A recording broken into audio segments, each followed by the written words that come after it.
I'm about to go Mhm. live. This is how we start. Hey man, what's going on What YouTube? is up? What's up, everybody? It is what, Thursday morning? Thursday morning. hmm Jesus Christ. hmm Man, this week flew by. Yeah, it did. Yeah, it did. Well, this morning, good morning, everybody. Welcome back to the Trader Shop. If you're watching this on replay, which most of you guys will be, this is myself and Justin kind of documenting our trading journey. We're gonna be trading a prop firm account this morning, breaking down our morning plan. Most of our Discord members will probably be in here. If not, they'll be listening in the Discord. Just trying to give uh, an educational uh, breakdown of our journey, right? Like we're not nowhere near professional traders. We're growing traders. We are supply and demand traders. And we're more than willing to show our plan and then answer any questions you guys might have in the comment section. So, Justin, this morning or yesterday was an absolute bloodbath after the um, FOMC. And I don't know about you, but I kind of expected this bloodbath to continue. And that's exactly what happened last night. The overnight session got absolutely rocked last night. And yeah, I actually capitalized on this. The beauty of futures is you can play overnight. What's up, Pop? The beauty of futures is that you can play overnight. And that's kind of what we did. Well, what I did. And I'm actually up on the day. I'm starting up like I actually blew my account yesterday, my Well, you 50K account. you ain't really blow it. I Don't didn't don't say blow you it. blew it. You ain't blow it. I had max loss, which is like in Topstep, like it's $1,000 or something like that. We were trading back and forth on FOMC, and I got a little overzealous. And yeah, I hit max loss of $1,000, so I was down to 49K. And then today, I actually redeemed myself, and I'm back in the green. I'm up to like 51,300 or something. So I took 3 trades last night. I lost on 2 of them. My losses were 450, but my one win took care of all my losses for like 2,500 or 2,600 or something like that. So it was a pretty banger trade. Pretty proud of it. But that being said, let's jump right into the pre-market plan. Markets open in about 27 minutes.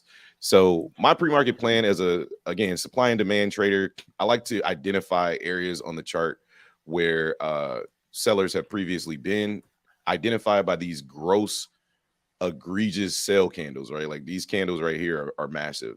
And I'm charting right now on the ES1 continuous chart as opposed to this chart right here, which is already charted as well. But at the same time, we're kind of below on the new chart. We're below where I want to look at the market. So I'm gonna chart it this chart. So anyway, up above, yes, I know that there's supply up here. I didn't mark it on this chart. It's fine. It doesn't matter. I think price is going to stay well below that level. And if it does, I'll reevaluate. So what I'm looking for is a rejection or to play weak rallies into 443550. Basically, I'm looking for this demand zone to pop up here and push, get a little bit bullish, buyers to step in a little bit. Um, if we come up to this level, I'll be definitely looking to short the market back down to this 2-hour demand zone, right? Um, it there is a lot of demand on the tape right now, so because we're in such a strong downtrend, I have a bullish plan, but I'm not really looking to be bullish, right? Until we break above 44.38, to me, there's just no reason to be looking. I shouldn't say no reason. I should say that I'm not looking to be bullish at that level. So for the bullish thesis, however, I'm looking at this 2-hour demand zone as a level of where we could potentially hold and find buyers. If you're looking to be bullish, I think this is the area to be bullish. You can look to long the market back into 443550. I didn't really see anything on the way down. And I guess there's this little 30-minute supply that you can target right here. Mark this area right here. You could kind of target this area going back up. But again, the market we just have been struggling to find buyers on the way down. So um it'd be good if we could get a retest somewhere, but I don't know. We'll see what happens. But below that, below the extremes, what I'm looking at is a breakdown into this 4-hour demand down at 4383. So if buyers don't hold and defend this demand zone at basically defend 4400 psychological level, then I'm looking for 43850. a breakdown below 4371. We're looking at 436775 on ES. So it's kind of my plan today. Again, I'm gonna try to stay in trend. To me, there's no reason to fight this trend. The market wants to continue to get bearish, and I'm just gonna follow it down. If it gets bullish, then we'll follow it back up. So those are kind of my thoughts. Justin, what do you got? Good morning, Jonah. Mine are pretty much the same. I think we damn near have the same levels. The only thing I'm really looking at, the only not difference, but I think we're looking at the market actually pretty much the same, just mark different areas, but the same general area. But just an overall picture. Yesterday we sold off, right? Like if we look at it, we're making lower lows, lower highs, and we sold off a lot. Like this is a lot for ES. This was like I think like probably it's a 100-point sell-off actually from yesterday to today. It's 100 points. So that just indicates to me that a relief bounce is probably going to happen. Like I'm expecting some type of relief bounce, some type of relief rally. And I'm expecting a lot of people to want to get long if they see the opportunity because of the fact that it's fair prices right now, right? But I don't think that is going to last. So what I'm going back and forth with what I want to do. 4,400 is going to be a very key level because of the fact that it's a whole psychological number. So I think if we can come down, test in this area, and find some buyers, I would be open to taking the market long into this 3-hour demand zone, but like you were, or supply zone. But like you said, if we get above here, oh, we're coming up. Like we're definitely going to rock it up if we get above like 44, 45, 40. Yeah. Yeah, like 44, 40 area. If we get above this structure, we come back and retest it, and then we come back up. We're gonna go. But if the selling continues and we break this, I don't want no parts of longs anymore. I'm gonna find every way I can to get short because if we break this level, even though we have demand zones below, I just don't think they're gonna be respected. We're gonna continue selling off. I don't know what the bottom looks like. I don't know what's gonna be, but I just know that we're gonna sell through all of this. So I would much rather get short if we break this. But if we find buyers, then I think longs will be good just for a relief bounce, not an actual reversal. I wouldn't be looking to try to swing trade any longs if you swing trade. Like I would not be swing trading this market to the opposite side. I would just wait for it to come up, find some rejection, and then continue on with the trend because the trend is down. So, why fight the trend? Heck yeah. Hold on, I'm posting this on YouTube. Posting this on YouTube. Since you didn't do it, I mean on Twitter. Oh yeah, I did not. Sorry, it's early. I was gonna schedule the tweet. I thought about it, and then I didn't think about it anymore. But yeah, I was looking for the tweet to retweet it, and I was like, and Justin strikes again. I did everything else. So you did. But I used to do it every single day. Yeah, whatever. You'll get over it. As a futures. But while he's doing that, let's look at some of the other stocks right now. Let's look and see what Apple's doing in the pre-market. Oh, look at that. It's gapping down. Go figure. Let me ain't got no choice. Take a look at the VIX, man. VIX is crazy. Yeah, so Apple's gapping down. God, Nvidia, what a day. Where's Nvidia at? Oh, wherever it is, it's about to get lower. Gapping down. Tessie's gapping down. Everything is gapping down. But the thing is like when everything's coming down like this, it just makes me a little bit more bullish. I know we sold off a lot. Like I understand, but I just feel like I shouldn't say I feel like because my feelings don't really matter. But when a lot of people are bearish, especially after a sell-off like that, it's going to give us an opportunity to be bullish, and that's kind of what I'm looking for on the day. I'm scrolling through everything is literally coming down, and then the VIX took off. Yeah, it's coming down right now though. It is coming down right now, so that's interesting. Yeah, I mean, I think we'll get a retracement on the VIX because I mean we did just rock it up so hard, but pause. But here's my thing. This is when you look at the macro perspective, right? And this is what I've been preaching, for the last few days to anybody that'll listen. Big money traders, they usually leave the market for the summer, right? Like they usually bounce out for the summer. They don't trade during the summer. Like big money they're here, but they're not here. And that is a good indication of that is looking at the VIX all summer. All summer, the VIX was hitting all-time lows, right? We were in the 14s, 13s. Like we were very, very low for the VIX, which tells you the volatility is very, very low, which means the participants that are usually here probably aren't here, right? Well, when do they come back? They come back in October, new fiscal year, new money, new contracts, everything. The new contract starts to roll over. We have quad witching day or triple witching day. They got rid of the fourth option. So now the big money starts to roll in. We have the biggest day we've had volume wise, all year, right? So that's an indication that they're coming back. Then we get a news break, right? Jerome Powell comes and tanks the market.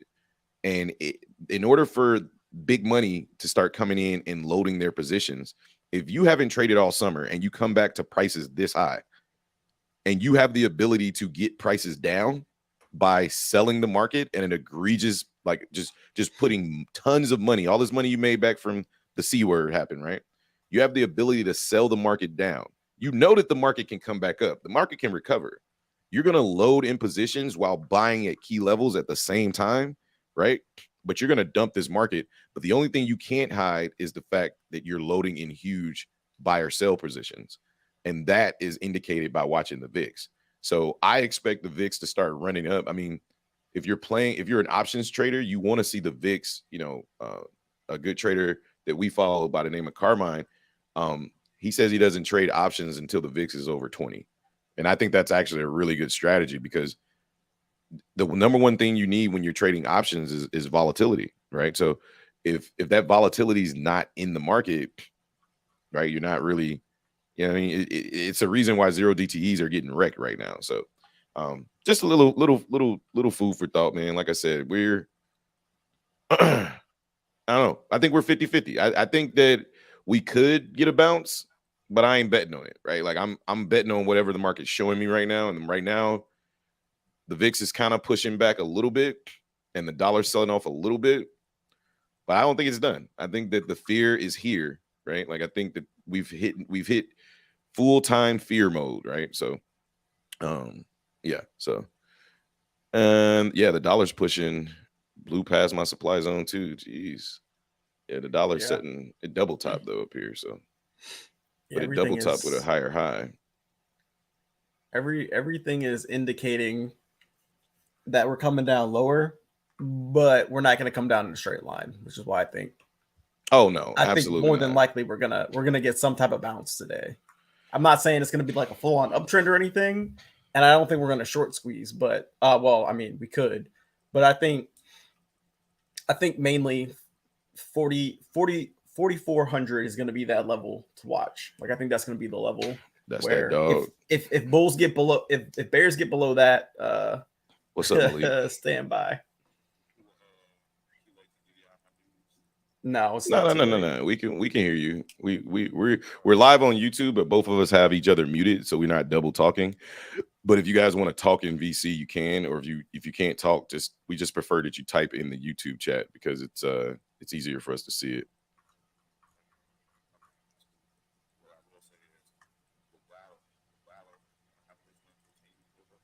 Because of the yen, right?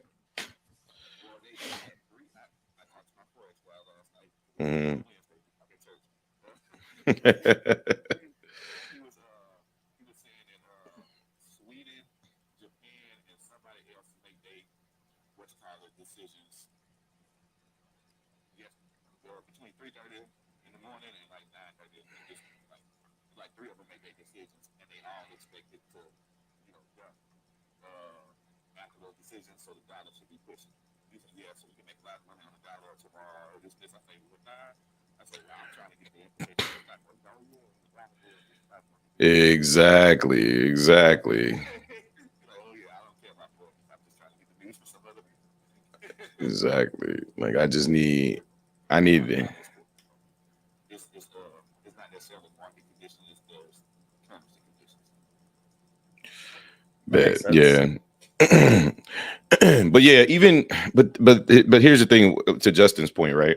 What he's saying is, yeah, we're gonna push. The market's gonna come down, but it's not gonna come down in a straight line. So it gives opportunity to play the market long. Me personally, I would rather longs show up and show out first. You know what I mean? Like I want to see what y'all capable of first, right? You know, because Not of much. this could be like, you know, long start to come in, but they like, yeah, we're not really coming in. Oh my God, my Tesla chart is so far down right now. Oh yeah, the stock market Oh my is in the dirt. goodness. I didn't even look at the stock market yesterday, the overall market, but I mean 2%, Oh my 3%, goodness. 2%, 3%. We're at a gap. Everything came down. We're at a gap fill on Tesla between 256 and roughly 249. Like this thing could get really Sheesh. selly today. Nvidia or Netflix is also, so I think I own some Netflix shares. I got a really weird Portfolio. No. I got a really weird. I got to look into it. I should show y'all. I got a weird letter in the mail about Maxar Technologies. I don't think I've ever bought the stock before, but it had something to do with like a civil suit against them, and I guess I could get money. I don't know. I got to look into it. Man, It was really weird. I don't like. Maxar Technologies. I feel like I remember us talking about them. They're a space Maxar Technology. stock. Yeah. Yeah, I don't know. I've never heard of it. I feel like I bought shares at one point to day trade because I feel like they were cheap. Sorry, I'm yeah, there's a big gap fill down. Oof. Oh man.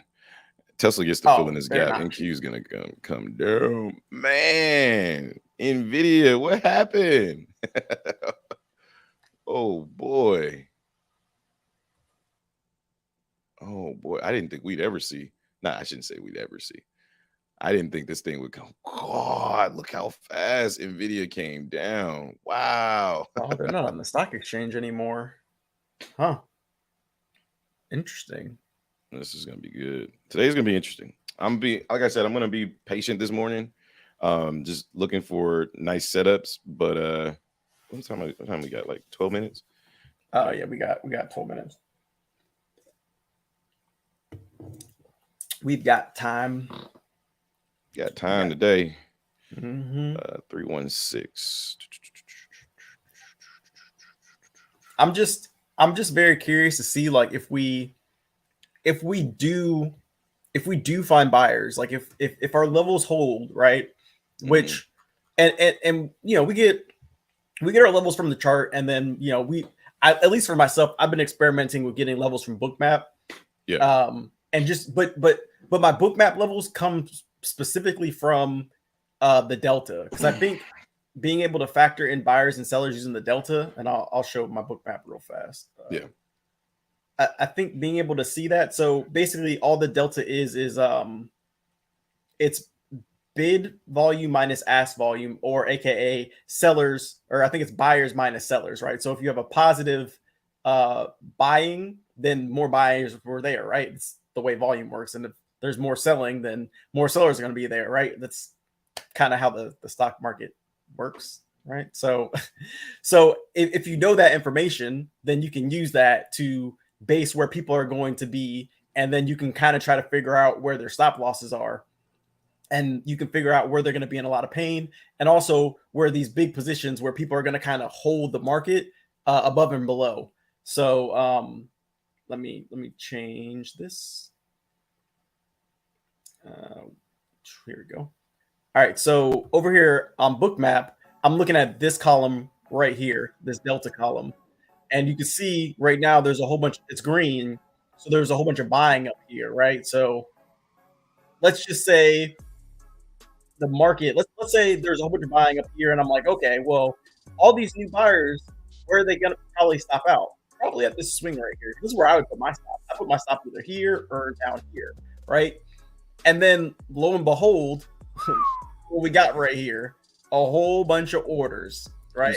I just opened up my Bookmap. I was like, whoa, there's 700 orders sitting down at 44.05. A whole bunch of orders sitting here, right? So if we break below this, then that means that all these people who were once buyers, they're selling their position back, right? And so what's going to happen there? So this 4405 level with 700 orders, that's an anomaly. That's an anomaly. That's huge. That's I mean, look, we can scroll in. We can scroll and get real close, and you can see this deep, dark purple line, red line, whatever you want to call it, with 700 people sitting there waiting to buy the market here.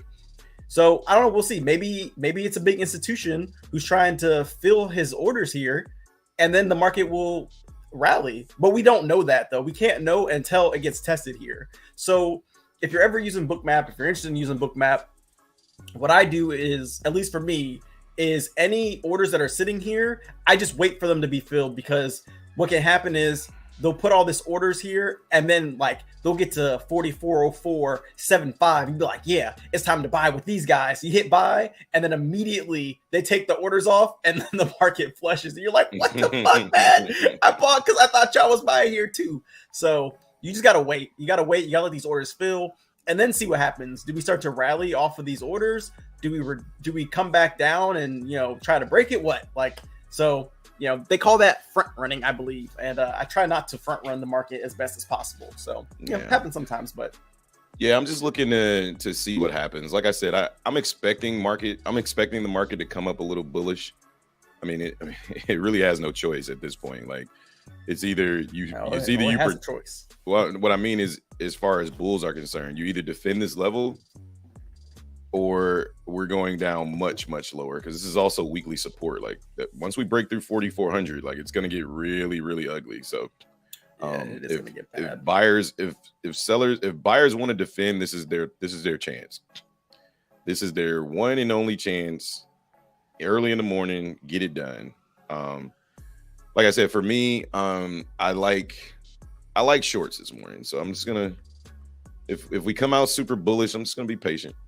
Be patient. I'm looking for, I can mark this 30-minute supply zone right here. Yeah, I like shorts too, but I'm not gonna fade the long. Like, if the long setup presents itself, I'm definitely open to taking it, and then I'll just wait until we come back up, and I'll short the market down and probably catch a much bigger move. But yeah, nobody's gonna make you do anything, right? Like, you can do whatever you want. I guess the way I'm looking at it is, there's so much. Not only did we come down last night, it's the way we came down, right? Like, we came down while setting very, very nice supply zones, right? That tells me that there's going to be some levels that are going to be a struggle for price to get to, right? Like, get above, right? We got this 45-minute right here. I don't like to mark everything, but it's sometimes I'm just going to mark this like this, because this is a beautiful drop-based drop. This is going to be key if we come up here. So I'm bullish above 4440. Beyond that, nope. Nope. If we stay in this range, now I'm going to be looking to short the range. But as far as I'm concerned, don't miss me with the bullish shit until we get above 4440. And I'm not saying that we can't, because we got a lot of orders down there. Like, I completely understand it. If we ramp up that far, then hey, I'll deem myself incorrect and take my wounds and watch Justin make money. That was close. I didn't know my computer wasn't charging. My computer's about to die. It's like 5%. You'd be like, where'd he go? Like, my bad. Computer died. Resistance. Computer dead. All right, there we go.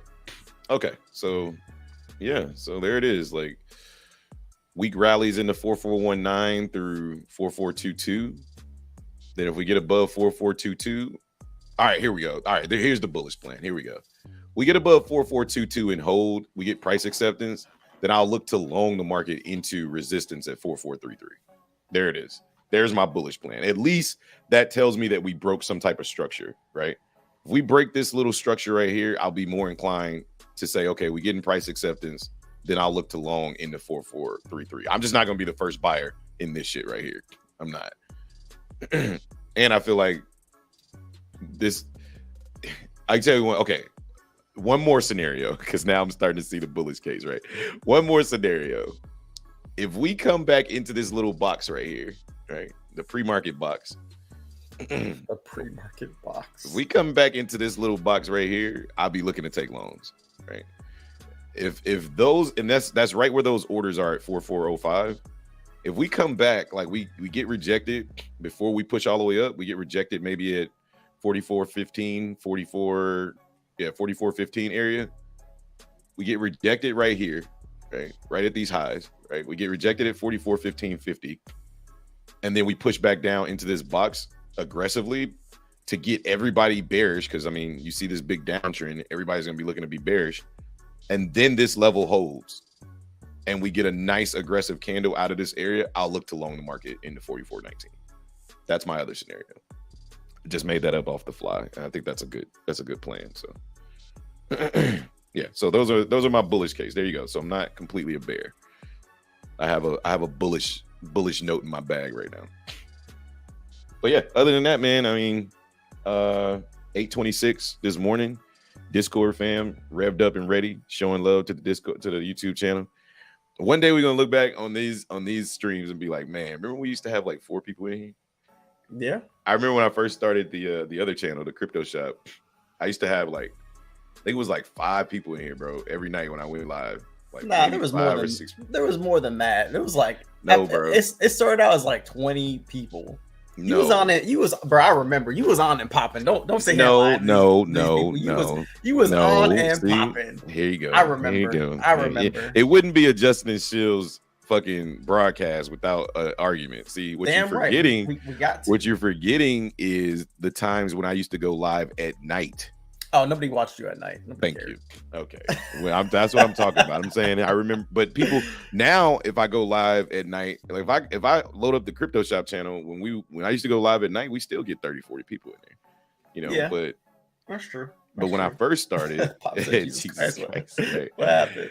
Yeah, bro. Freaking, bro. The market though, like, let's just Can pause. we just trade, please? Can we get a moment of silence for Nvidia? I mean, good lord, the dip is in. Let's see what's going on with the apple over here. The apple in my eye. Oh. Apple's in danger territory. I'll tell you that much. What happened? Apple's in demand, but it ain't got much left. Ooh, yeah, I need nice little bounce out of this. I'm looking for Apple to hold like 173-ish. Yeah, that's kind of where we right bounced now. a lot. We're bouncing right off that level right now. I need Apple to hold down there. And that's the other thing. If Apple can hold, we all know, or if you don't know, Apple loves to move the market. So if we could hold Apple, like, are you looking at Apple right now? What are you looking at right now? I got Apple up right now. I'm charging it. Oh, yeah. If Apple can hold the market up, I think we can really push on ES and NQ. Like I think that's Apple, really here's what's interesting about Apple is, like you said, this is a support. This is a support area, like a huge support area. Inside of demand. So this area it's make it or break it. The day is so important for bulls. They're coming out hot this morning. Check out they got to they coming out hot. They coming out guns a blazing this morning. They got no choice this morning. But I'm hoping that we pull back off this though. I want to see this 4405 liquidity contested in real time. That's what I want to see. I definitely want to switch over. There's a lot of orders coming in right now though. That's for sure. All right, we're like 1 minute away. Actually, we're less than a minute. We're 15 seconds away from fireworks. Let's go. All right, so if you're bullish, bearish, type it in the chat. I mean, I've seen people do that. I really don't see the point of it, but I feel like maybe it's a way to engage with the audience. But I mean, I'm bullish. I'm 100% a bear, but at the same time, like I'm not a bear to the point where I can just be like, hey man, bulls are winning, I'm on your side today. That's the kind of trader I am. I'm bullish right now this morning, but hey, ding ding ding ding ding, the market is open. All right, let's go. Jesus Christ, the CBD just fell hard. Come on down. But the market's pushing up. Yeah, there's a lot of selling going on. Mm-hmm. But it's very strange. No, it's not. Buyers are here, baby. We about to push. All right, calm down, Mr. Justin.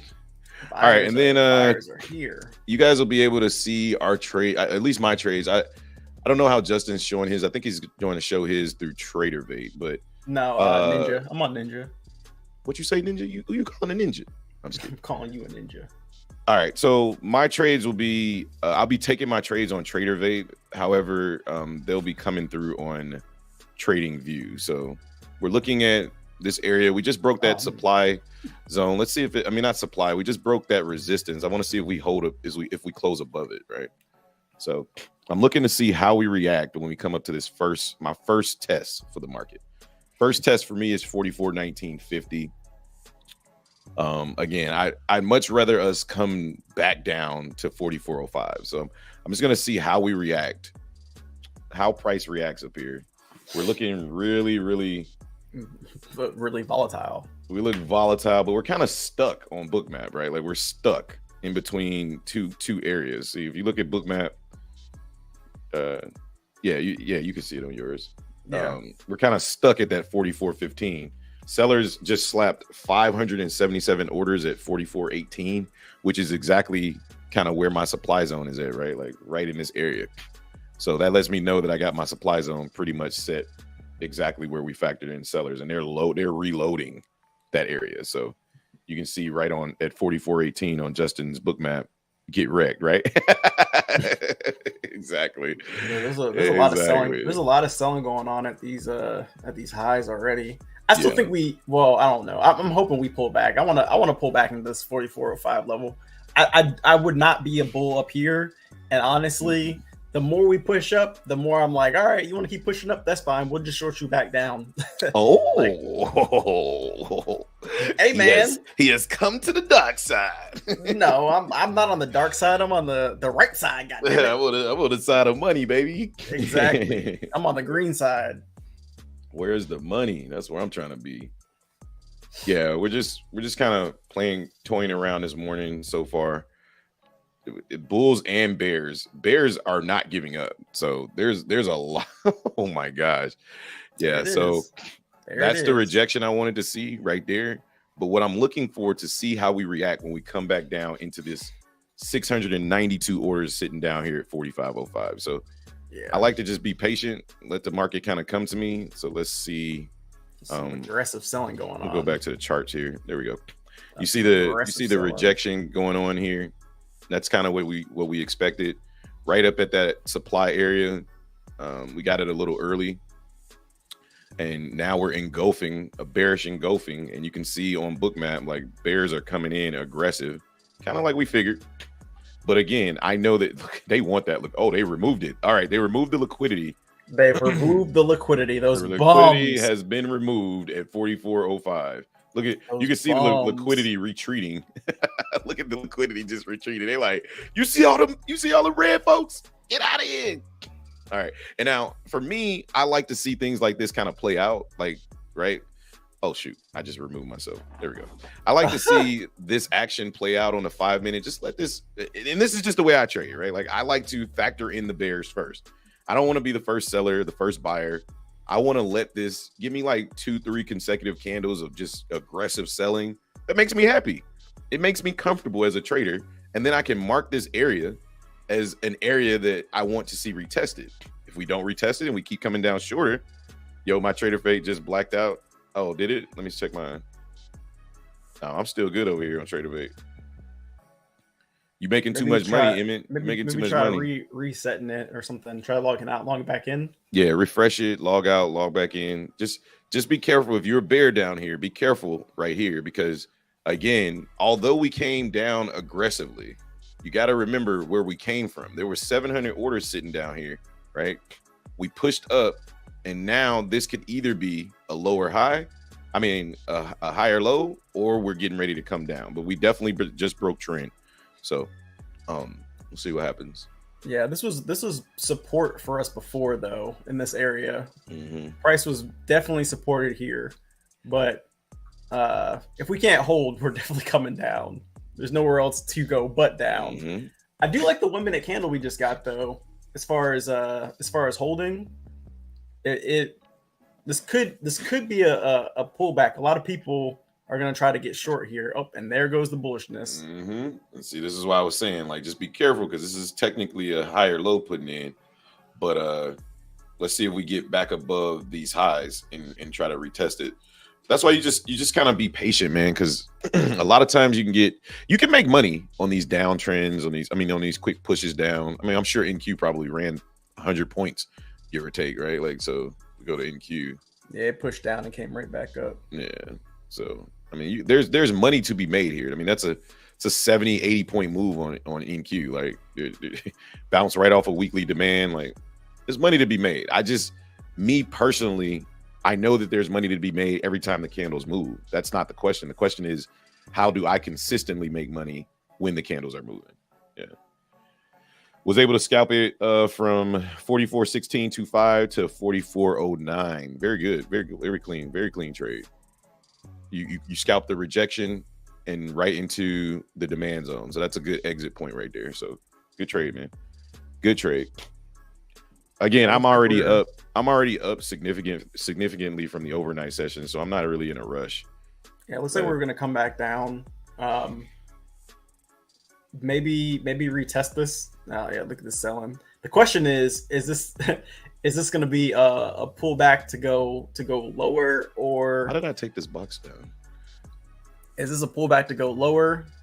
Now we're getting this aggressive pullback selling. Let's check this on the 1 minute. So we had on the 5 minute. What I like to do is I like to mark these boxes when we come down so aggressive like that. I like to just mark this whole box as kind of like a potential breakdown of price, because what happens is later we'll look back at this and supply will keep dumping, right? So once we create that big, large candle, I like to see on the 1 minute how we react inside of that box or inside of that candle. And this is the activity after the egregious sell-off. Look at the activity inside of that candle. We got an attempt to go higher, rejected right at our 44.15 level. That's a lower high from here, right? You enter at 44.15 and you take the market short down to whatever your target, 4397. That's what I would like to do. However, I want to see this officially sell off first, right? I don't want to be the first seller in here. I want to see bears officially take control and then dump, and then I'll be looking to play the retest of either this area or a similar area on the way down, right? That's my plan. And if that plan shows itself, okay, Hobbs, humble brag. No, bro, that's the account that I hit max loss on yesterday. So I hit max loss on this account yesterday. Here, I'll show you guys. Let me see. Performance Center. This is my little 50K account for YouTube. I don't know why Siri's talking to me. Yeah, so this was my 50K account that I trade on for YouTube. I mean, I don't care if you guys know the account information, but this was last night. So I took 3 trades. I lost 2 of them, right, for 435. So I controlled my losses. And then the one trade I took was a 33-minute trade, which is much longer than I like to trade, but it was a $2,500 profit. So I netted $2,100. But this account was at 49,000 when I started it, because I blew it yesterday. So I was like, well, I'm gonna trade the overnight session and I'm gonna get busy. So I waited on the Euro session. I was up at like 2 a.m., 2:30, trading the overnight session, and it just kind of worked out. Sometimes it works out. I like trading the overnight session. I just hate trading the Tokyo session. I'll trade the London session. And if you trade futures, you know what I'm talking about. Yeah, so you see we got that lower high got put in. Again, you enter at 44.15. You set your stop above this high at 44.18. It's a 3-point risk to reward, and you're looking for a nice 10-point move down to about 44.05, which puts you right at that level that you don't want to be at, right? But they removed all that liquidity. Very nice short opportunity. Again, I just want to see the selling officially come in. Not in a rush. That's 2 candles in a row, 5, 10, 15 minutes of selling. That means that those are real sellers, right? So there we go. And I'd like to see this bounce here at 44.05 and then come back into my little box here and put in another lower high, and then I'll get in. That's my trade idea. Yeah, I'm with you on that one. I want to see it come down to 44.02, 44.05. Since they removed that liquidity, I don't know if we're gonna come back down there and get Well, a at bounce. least But I think we can agree that if 40, we would both like to see 4,400 tested. yes, 4,400 would be a great Like test, that would be a good test. Like come down to 4,400. Yeah, see, that's what I like. I want to see us. That was aggressive. Well, I mean, that's the thing about the market. Like the market gives you these aggressive candles, but the reality is like, where did we go? Right? Did we go anywhere? No. Did we break trend? No. We nothing went somewhere. really happened. We went up. We went up, right? People see that and be like, I'm getting out. It's like, bro, like relax. Like what really happened? Nothing really happened. So when we break I expect this to pull back. Like I almost want us to pull back right here in the 44.15, and I'll look to enter. And wait, you looking 44.15 to go short? Yeah. Oh. I'm not looking to long this. I mean, I'll short it on confirmation, but I'm not looking to long this. I'm looking at this as this is what was supposed to happen. Buyers are supposed to defend down here. They were supposed to try to defend here. I'm just expecting them to fail. Yeah, I mean, right now it's not looking too good. That's for sure. If we can get back above 44.15, I feel a little bit better. But yeah, I mean, right now we're continuing. We're making high lows, lower highs. For the day 6 scouts at around 50% target on both accounts, switching to the practice account to work on strategy. Let's freaking go, Emmett. Let's go, Emmett. That's a quick day, bro. Perfect double top on the 5 minute. Let me take a look. Let's take a look at Apple on the 5 minute. Oh yeah, beautiful double top. That is gorgeous. Yeah, it is, but Apple's another area where they have to defend. So see what happens. Yep, came into my box again, got rejected. Now we're coming back. We're coming right back down. We're making lower highs and lower lows on this little downtrend that we're in. We broke the uptrend too on top of that, and we retested it. So I love it. I like everything about this. I just want to see it all play itself out. Just dump, baby, 1, 2. Pop said, never mind. Did it not play out? It's still in a double top formation. Yeah, we're coming down. This telling is, I'm never wavering from bearish. I'm 100% feel like we're gonna dump. But my entry, if I was interested in playing the first move, would have been I would have been looking to play this rejection at 44.15 if you were looking to get in like that. That's why I had this level marked, because I mean, anytime you can find an area where we have a little bit of a gap, you want to kind of mark that if you're looking to trade it, right? Like I wasn't looking to trade it because I like I said, I'm looking to trade maybe the second move. I'll wait for us to clear this liquidity out of this demand zone. All of these were great trades though. I think these were all great trade ideas if you took these. And Discord fam, let me know if you guys like this scenario better, so you can kind of see the charts, you can see us, and you can kind of see like what we're explaining in real time. I feel like this is a lot better than us doing it in Discord, because you guys can kind of see in real time what we're seeing, right? So yeah, maybe not real time, might be a little bit of a delay, but you guys can hear in Discord real time. So if you mute YouTube and listen to us on Discord but watch us on YouTube, it'll be dope. Actually, I wonder how that's working. I wonder is that delayed? We're definitely delayed on YouTube, but they can hear us undelayed, funny enough. Yeah, so now I'm just, like I said, they slapped 600 orders up there at 44.20, so I don't expect us to come back up and retest the supply zone. However, if we do, I'll be ready for it, right? Like I'm kind of just waiting on that, right? Like you just be patient, man. You just be patient. Game now. It's patience. Wait for your levels or wait for the level to be tested and then react to that test. Strike, baby, strike. It's like a snake. I prefer sniper, but yeah. Yeah, I don't like to refer to myself as a snake. I mean, you don't like to refer to yourself as a bear neither. That's true. The volatility index is kind of sitting in supply. The dollar's kind of flat on the day. Everything's just kind of, the volatility just kind of died down here for a little bit. Let these boys load into their positions, but Apple is coming down very nicely. Apple's coming down. The apple's coming down. Ding, ding, ding, ding. We're getting a bit of a bid, though. Bit of a bid. Come on, baby. Or we're just going to fail. Check, baby, 1, 2. We're probably going to fail. Don't fail for me. Feet don't fail me now. Wait, why do I feel like this is not the chart that I was just looking at? Because it's not the chart that I was just looking at. Didn't I have some boxes on my chart somewhere? I don't know what chart you were looking at. Bro, I feel like some weird stuff just happened. What the heck?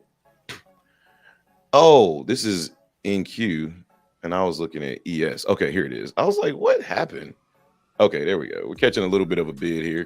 Yep, we're finally looks like we're breaking trend. And this is the area that, damn, right on cue. Right at 45.0525, right on cue, we found buyers. And this is why I was hesitant to take the first move, right? I mean, look at this. I mean, could this box be any more perfect? Look at that. Money. The money shot, baby. The money shot. But let's see if it holds. Because this is, to me, I'm looking at this as another double top inside of supply right here. And this is intraday 5-minute supply. We're just going to play games, right? But every time we tap this liquidity, it's fueling this rally back down. And we're coming back down. We're getting this liquidity fueled, and we're pushing right back up. So to me, and we're back down. Yeah, to me, this is exactly what's supposed to happen, right? Like we're supposed to get a little bit of a bounce right here, right? And then we go get more liquidity from up here, right? Then we get another bounce down here. Then we go get more liquidity. And whoever runs out of liquidity first, it'll be indicated by lower lows and lower highs, right? Because they're running out of a liquidity to stop price, right? So that's where you get the trends to start, right? You get the lower lows and lower highs. It's because every time we come up, we're filling liquidity earlier, right? Exactly. Yeah, we're still making lower lows and lower highs. Every time we come down, we're filling liquidity later, right? So lower highs, lower lows, lower highs, lower lows, right? Like you just keep coming down and coming down. DJ Bits and Pieces, what up? I'm here. Wonder where y'all went. What's up, bro? We get that from everybody that comes in here. They like, man, where the hell y'all been? Like, bro, we've been in the lab. We've been in the lab trying to cook up something for the stock people out there, futures traders. So right now we're live trading futures right now. Looking for a potential short opportunity, but I'm more being patient on this short just because I want to see this thing flush out. Like we haven't flushed out yet, in my opinion. Like we tried and we got really wicky. I want to see this candle fail and really flush down. I want to see sellers truly come into the market. And right now they haven't truly come into the market. Once they've come into the market, I'll identify that area as weakness and I'll be looking. And I think I've already identified it. I think this is going to play out to the downside. I think this is going to be the area that I'm going to be looking to short unless we just come down aggressively and there's no way we're coming back to this level. But I'm looking for levels like that to potentially short. If I don't find them, then I just won't take a trade. Yeah, 4409 has been the level of resistance. If you look at Bookmap, Look, we came up, dropped, came up, dropped, came up, dropped, came up, dropped. This level right here is acting as resistance, and it kind of coincides with this delta right here of 1,000. So there's been a lot of buying going on here, but it keeps getting shut down. So if we can't keep moving up, then there's only one way to go. I gotta go advertise price a little lower. So eventually we'll probably end up breaking through this level because we've been holding what is about 4407, 4406, whatever. So eventually we'll break through this. One way is going to break because we're definitely consolidated. You can see on the book we're just moving sideways down here. Could be bullish, could be bearish. I'm leaning toward no trade-ish. So yeah, no, it's not a trading. What's up? Okay, my dog. That's why I love Discord. My Discord fam is in the ear. They say, hey man, look at the big four or the big five. And if we take a look, right, and this one's on the 4 hour, let's switch it to the 15-minute. Nvidia Tesla. These are all, I mean, I got Amazon over here too. I usually watch Google, but today I got Amazon. But if you look at them, Tesla's about to fill this gap to the downside from 256 to about 249.26. There's a huge gap on Tesla. And it's starting to fill that gap. Microsoft has gotten no buyers, right? We're just moving straight down.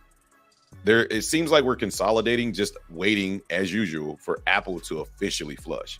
Once Apple, Amazon all officially flush, then I mean you already see ES starting to come down right now. So yeah, we're just breaking through all of that liquidity that was there at 44.05. They removed the majority of it, but there's still like 200-300 orders here. So we're gonna break through this, and this is what I want to see. Like I want to see this break down. And people say, well, you could have been taking a trade. Like, of course I could take a trade. I take a trade anytime the market's moving. But I'm more interested in taking trades I've hit every wicket, right? And then take the trade. Patience, in my opinion, will take me further than, taking as many trades as I can, right? Like I'm more so looking to take the quality over the quantity. So and I think that goes to like wanting to catch the bigger move. Yeah. Like you're not going to catch the whole move, but I think if you can catch like 70 to 80% of a move, that could potentially be, thousands of dollars. I mean, yesterday, I mean, I caught probably like 50% of the short move. See how he did me right there, y'all. I see how he did me right there. This loser blew his account, but I, on the other hand, caught a nice little move to the downside that was like $1,000, right? Granted, I was down, so I didn't actually take home 1,000, but that's neither here nor there. But I caught a nice move to the downside, and literally, it dropped like another 30 points after I got stopped out or something like that. Like, I think after the stream, we was over here dying about how far the market dropped. So, you can scalp. Scalping is perfectly okay. But my views on scalping is the more you're in the market, the more risk you have to take, right? The more times you have to trade, the more risk you're putting on. If you can put on risk, once or twice a day and catch a 10, 20, or even a 30-point move, you catch a 30-point move, you're done for the day. 30 points on 2 contracts is $3,000, right? Well, on 1 contract, that's what, $1,500, right? So you don't need to trade a lot to make a lot of money. I think that's like the biggest misconception is like you need to trade 5, 6, 7 times a day to make more money. Trading less is what's going to make you more in the long run. Look like we're getting a breakdown. I was over here trying to find my downloads for Epidemic Sound that I downloaded the other day. I like this song. This song fire though. I like this. The chill vibe. You know what I'm saying? Like I like this joint. I like this. Most of the time, trading is boring, man. Like this is trading. This is trading. Really but when the money comes in, you can see the Discord members are already fucking killing it. Just caught 47 points. Let's go, Jonah. Let's go. Jonah. Let's go. Scalped again. 44.10 down to 44.06. Let's get it. NQ killing it. ES killing it. Hey man, I love it, bro. Let's get it. I hope. At the end of the day, like we all have different plans. Hobbs and I plan normally kind of coincide with each other, but we love to see people win. We want to see everybody win. 100%. But if you're wondering, well, why are these guys not taking trades right now? And they're they got Discord members out here killing it. Well, because they had a plan to take a trade. We don't have that plan.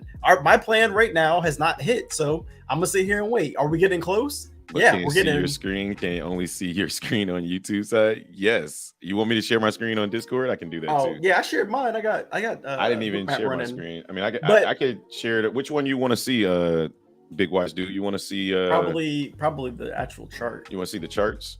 But the only reason why we're not trading is because it's not at our levels of interest, right? Like if I show my screen real fast to my actual chart and not Bookmap. Yo, what up, Jonah? What up? I'm waiting for 4402. That's what I'm waiting for. I want to see this level get hit. And really, I really want to see 4,400 because that's a psychological whole number. So I'm waiting for that to get hit. It might be the pullback, but I also want to see buyers. I'm not gonna front run this because if we're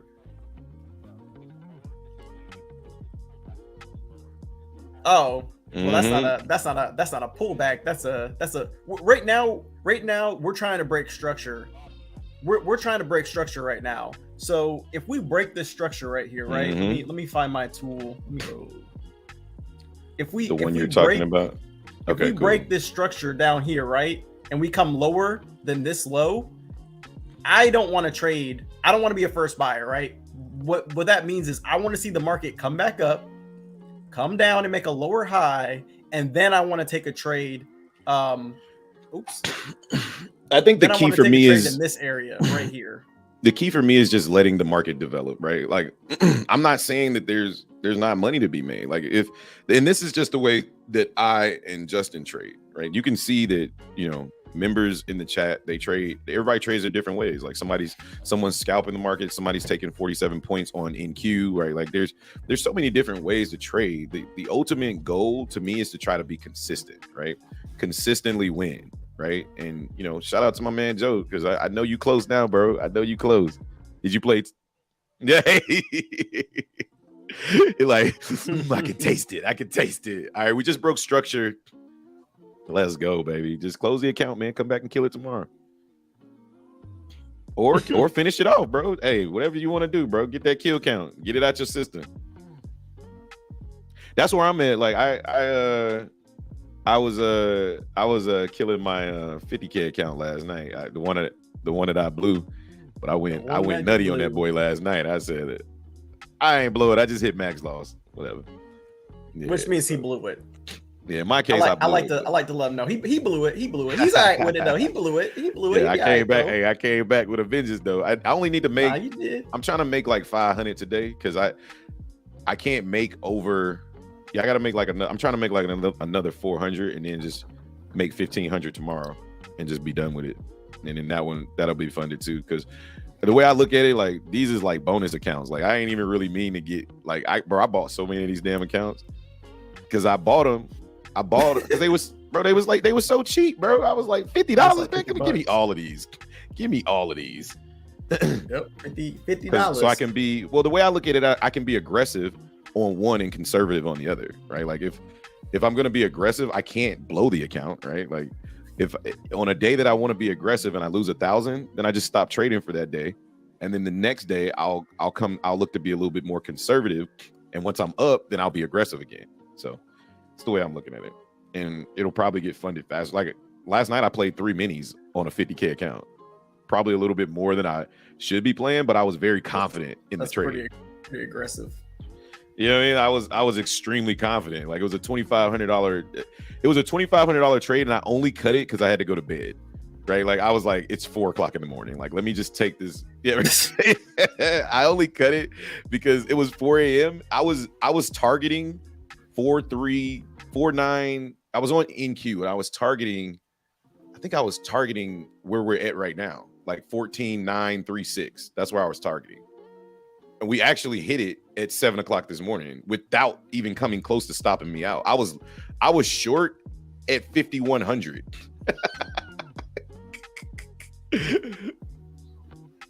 Oh, I know. Yeah, that's why I said just mute one or the other. Like you can, yeah. But I was short at 5,100, and my target was 14.942, right?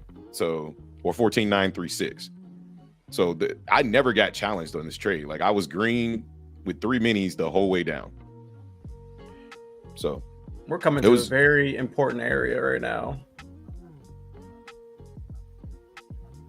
I tried to tell you it was delayed, but you want to try to let you know.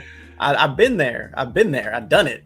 I know how delayed it is. Now we broke structure. We've come down. We've broken this down. All right, so now we're about to really come down. Yeah, we're about to really come down, and that's what I want. I want to see all of this broken. It's like chopping up all the BS, right? And once all of this is broken, we'll come back up and retest some of this, and I'll look to trade. You can see book maps clearing out, like they're clearing a path. Oh, there's news. I think there's. Oh, did we got news this morning? I didn't even check. Yeah. This looks like the way the book map's clearing out is because we probably got news. Yeah. Yeah. Economic leading indicators and existing home sales. Okay. That makes sense. Yeah, so Yeah, them that's ain't why gonna the be good. book is Those ain't gonna clearing be out. good. Those ain't gonna be good. We won't even need to know what those are. They're not gonna be good. I can tell you that right now. The All right, forecast I'll is move this. actually up by point three, but it looks like we're about to break through this. I don't know. We'll see. They don't. But I mean, I expected some type of a relief bounce, but we may not get it. We may not I get told Justin he better quit with that bouncing shit, bro. When this market Hey. get when NQ and ES decide to sell off, bro, ain't no bounce. It's only down. You said it yourself. Yeah, you said it yourself. The market, when it's ready to sell off, it can sell off a lot faster. Oh no, I than know, it I can know. pump. Because fear is a much stronger emotion than I guess euphoria. So when people are afraid, they don't hesitate to sell. But when you're trying to buy, you be second guessing yourself. You be like, man, should I buy here? Can this thing go lower? When that thing is dumping, you're like, get out. Out. So Yeah, we're coming straight down. What time is the news? It should be now, right? Yeah, Top the of news the already hour? came. The news already came out. It's not. It's nothing. It's nothing. All right, here comes I hate when news comes out like this. Here's the psychological level at 4,400 Yeah. that we're watching here. We need 4,400 to hold. If you're a bull, if you're bullish, you definitely want to see 4,400 hold. I don't want to see it hold. I just want to see it tested and then come back up and tap me in. That's what I want.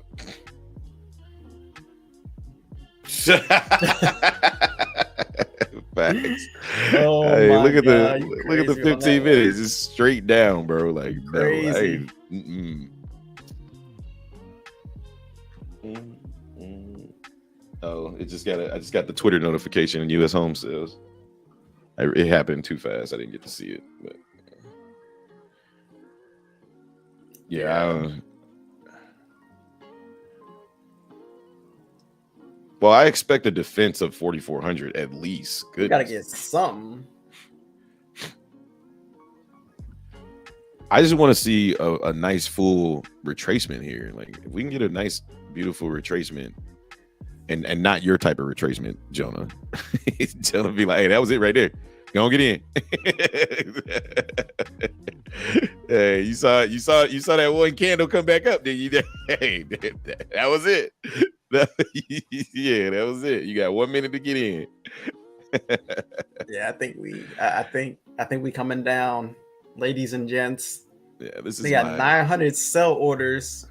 I mean, I know we've been coming down, but this is the level that I wanted to see held. Like I want to see bulls defend, and they're just nowhere. Like I'm looking for bulls. I don't see no bulls, man. Where y'all at? You said, yeah, said we backed us. Yeah, we did. We said we went back in time. We was texting last night. We been back in time. We was like, man, bro, NQ is dumping. Lord have mercy. We in the 20s. We about to come out of the 900 level. The next level I got on NQ is 14,800. I'm looking for some. That's the next level I got on NQ. Hey man, it's I told you this day was coming. It was a day of reckoning. We're literally at weekly demand right now. Like this thing can get really selly down here, bro. Oh, it's about to. That's remember I told you about that weekly demand zone? I was like, bro. And VIX is pumping. VIX is pumping. Yeah, let's see. This level's not gonna hold. Bro, in 24 hours. We ain't seen that in a long time. I like it though. Like I said, but we talked about this. We talked about big money starting to step back in. They don't want to buy at these prices. They want to sell at these prices. So they're gonna liquidate their positions, and then they're gonna start buying the market back slowly. We were pretty close to all-time highs on NQ, and NQ had ran a lot. A lot.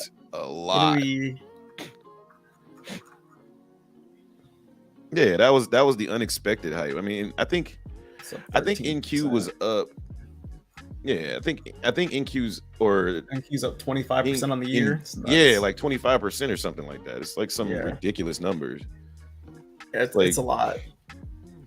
We are starting to build a nice little wall here though on ES. They're trying to defend this area, which I do like. I'm not looking to long this, not by any means, but this is not a defense. This is no, I mean they bro, trying. We got some liquidity right here. What you and I view as defense is totally different. What I view is it'd be like, you know, that little Pac-Man, he'd be like gobbling up the pellets, and then like he slow down when he eats somebody. He'd be like, "Grr," and then he gobble up. Justin, he deems that slow down after he eats somebody as a defense. I view that as, nah, he was just digesting his food. Then he about to come eat the rest of his shit. I mean, hey, could be. Yeah, because I mean, the candles just aren't. I mean, every time we bite into the apple, we're not getting any follow through. If we get some follow through, then I want to see this market push back up. Like, I'd rather trade it when it pushes back up. I don't want to trade it when it's all the way down here. I did that yesterday and blew my account, right? So. Well, that's because you didn't wait for buyers. You know what I'm saying? You gotta wait for them to show up. All right, that was fun. I knew the account wasn't blowing. I was like, I mean, if I lose 1,000, I'll just come back and trade it tomorrow. It's no big deal. Buyers are starting to step up now. We are seeing strong buying coming now in. They're defending. There we go.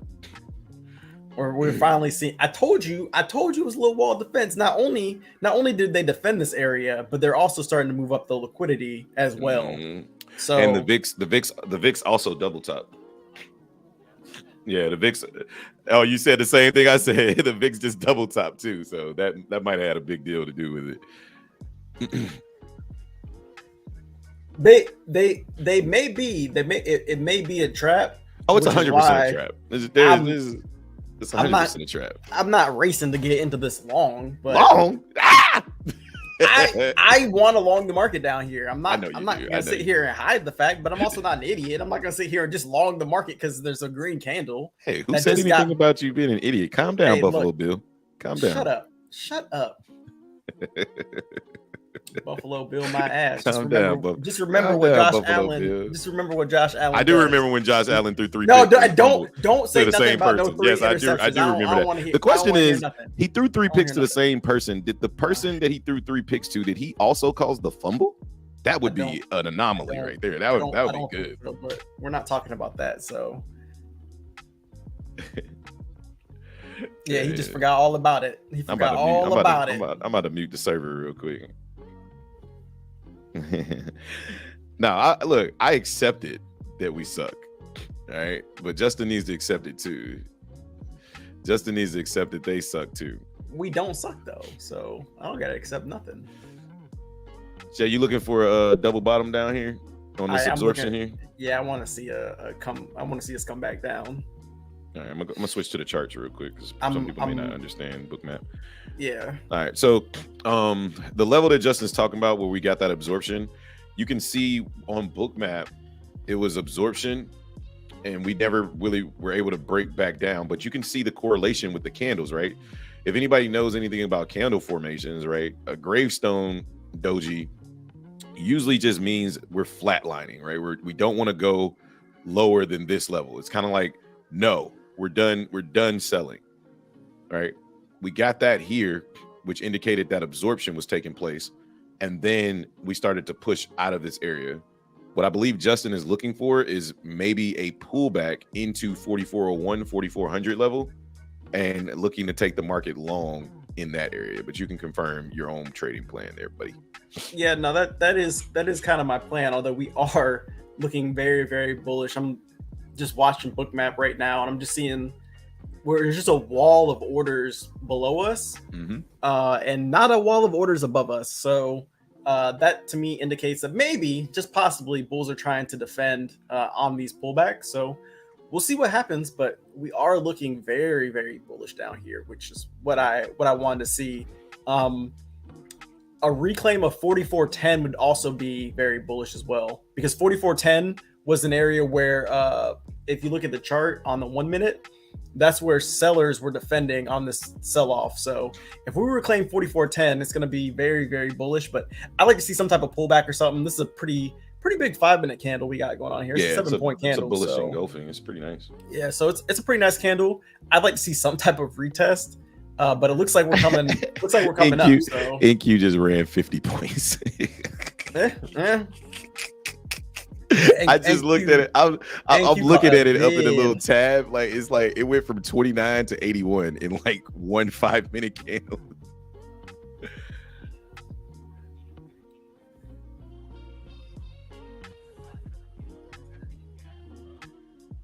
Yeah, Apple caught a massive bid Apple just caught a huge bid to the upside.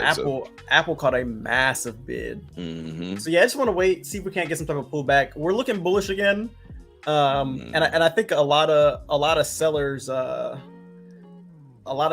were trapped down there at the lows. Mm-hmm. So, that's why I wasn't trying to short that shit down there. Nope. I assume that a lot of stop losses are probably sitting around 44.10. So yeah, see if we can't get some type of pullback, some type of hold. Okay, going against the grain, I see. Well, you're going with the grain. I was about to say, nah, you're going against my grain. My grain is long. I don't care about yours. No, he said going against the grain. I see. Going against the grain. Yeah, we stepped into this liquidity too. Like I actually like that short. I'm just.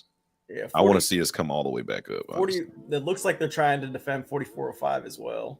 I don't think we come back down. Well, I'm not stepping in front of it. It's just a pullback. I'm not stepping in front of Apple looking like a fucking boner candle. I'm not doing it, bro. Anytime Apple comes out, but we are double topping on Apple. Just to clarify, we are double topping to Jonah's point on Apple at 176.06. But that candle looks extremely aggressive. So me personally, I just want to see. I guess for me, what I want to see is us completely clear this liquidity, because I knew this was going to be a pain. Because anytime we're inside of demand, I already know it's going to be choppy trying to break through this shit, right? So what I want to see is this thing clear this liquidity and then come back up for a retest. Jonah's looking at this as like a retest of this little intraday supply right here. And I think he may be using fib as well. So this might have just been you said that part. Yeah, he said that. The POC. And the POC. Because I guarantee if I turn the POC on, we're probably hitting the POC right now. Yep.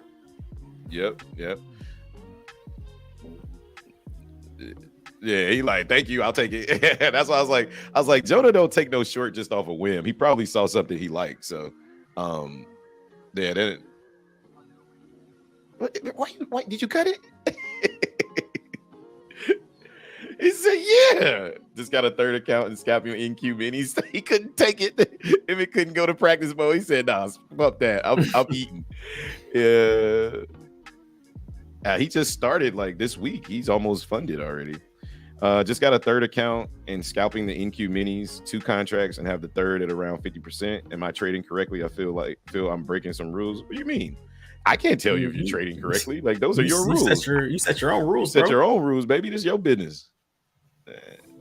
Ain't no business like your business. Oh.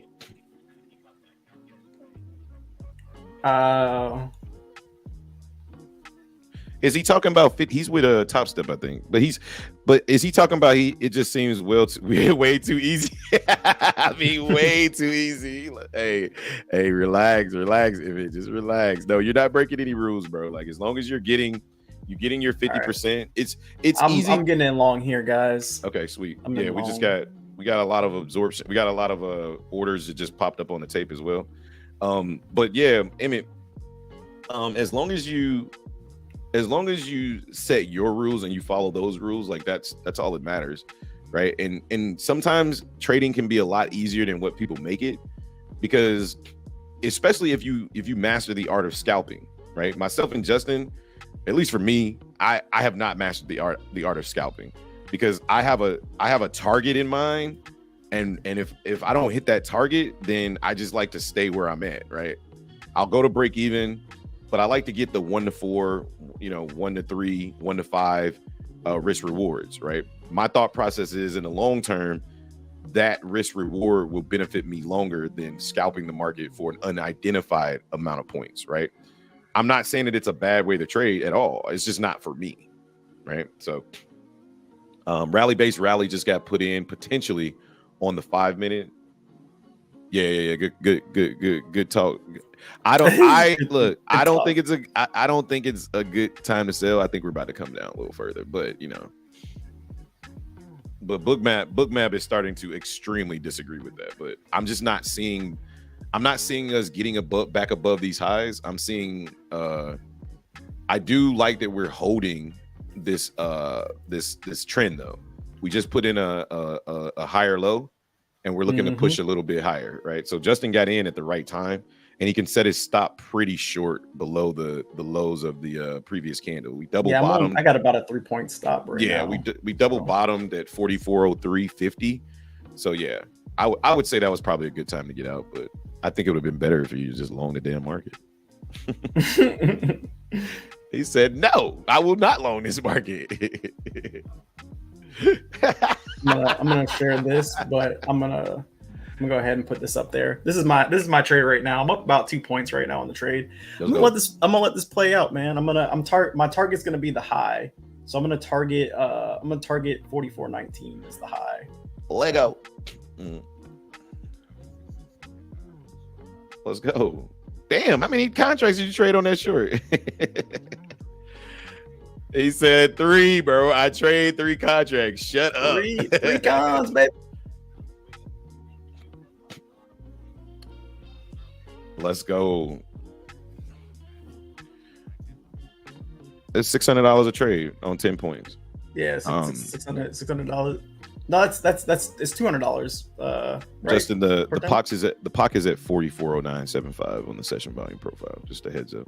Okay. Yeah, I mean, we got to break above 44.10 for me to feel good about this trade. Like I said, that's where a lot of where we red flag for me earlier for long. So if we break above this, then I'm good. I'm up almost 4 points. I'm up 4 points now. So see what happens. Definitely feeling good about this long. And 44.75 is, or 44.1875 has like 600 orders sitting there. So I don't think we're gonna break that. I don't think we're breaking that. That's what I'm waiting on. TikTok.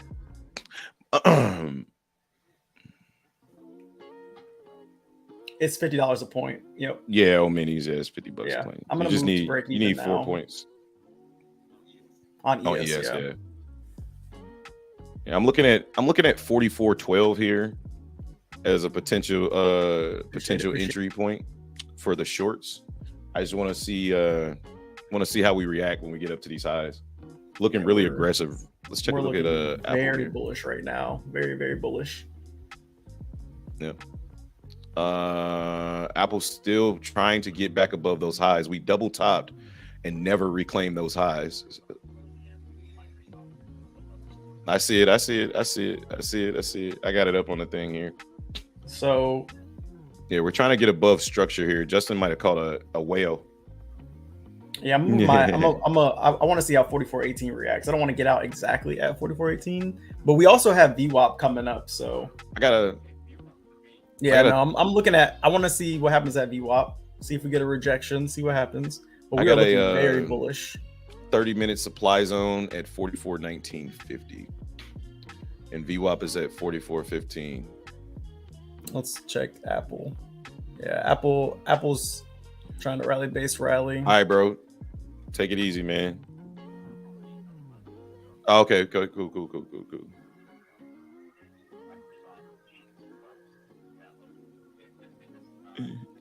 NQ has reclaimed 15,000. 80-point rally. That's nuts.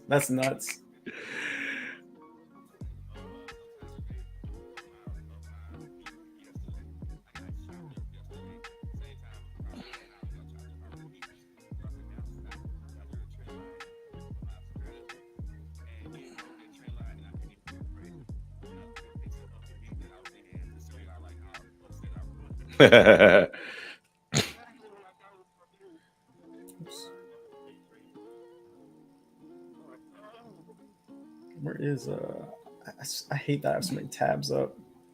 We just got a doji candle here when we tapped they just slapped a shit ton of orders up here at 44.15. This is where I'm looking to get short here. They tapped they put a whole bunch of orders there. Let's see what happens. And Yeah, I'm gonna take a short here. Going against me, bro. I don't like it. I'm not going against you. I just think I'm gonna hold. I'm gonna hold. We're looking bullish. if we can't break above VWAP, I'll be out. Because this is the make it break it zone. I'm just trying to be first seller here. It's okay. That's okay. I'm not scared. I'm not worried. No. There's a lot of ask on the tape. I will say that there's a lot of sellers, but I think these could be stop losses. So I'll see what happens. I'll give it a little bit of room to play out. We didn't hit my take profit. Apple's starting to pump again though. It's trying to move up, and then VIX is coming down. VIX is at VWAP, so we'll see what happens.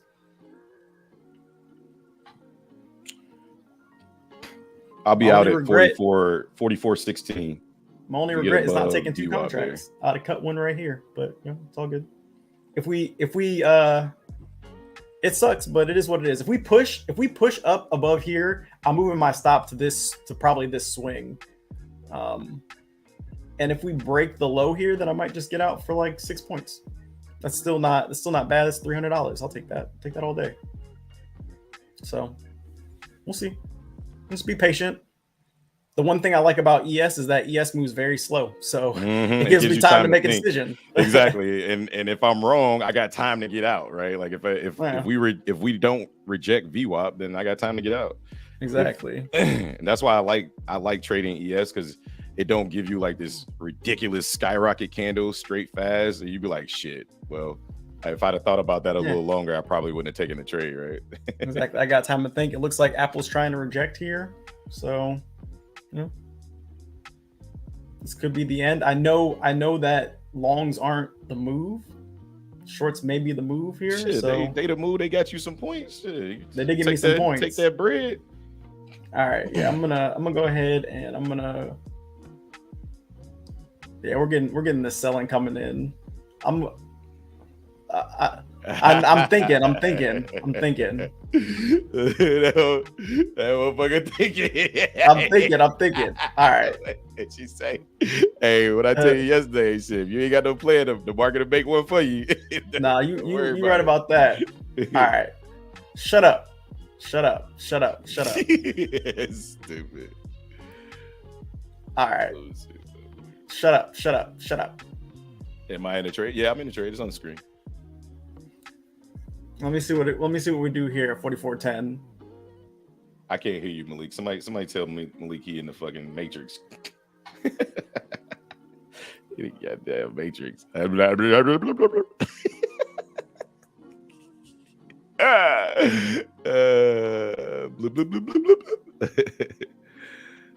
you take the? You still in the trade, Jay? Yeah, I'm still in. I'm not out yet. I'm gonna see this is a pullback. It is what it is. Looks like we're coming back down. Apple's coming back down, but I'm gonna try to hold through this pullback. I'm viewing this as a pullback. I don't know where the fuck we're going if we break this level though. Like I'm trying to find somewhere in the event that we flush down to take my profits. Like I want to get the bottom of this demand zone, but I think we're gonna go lower than that. I just don't have anything. Who, me? Just one.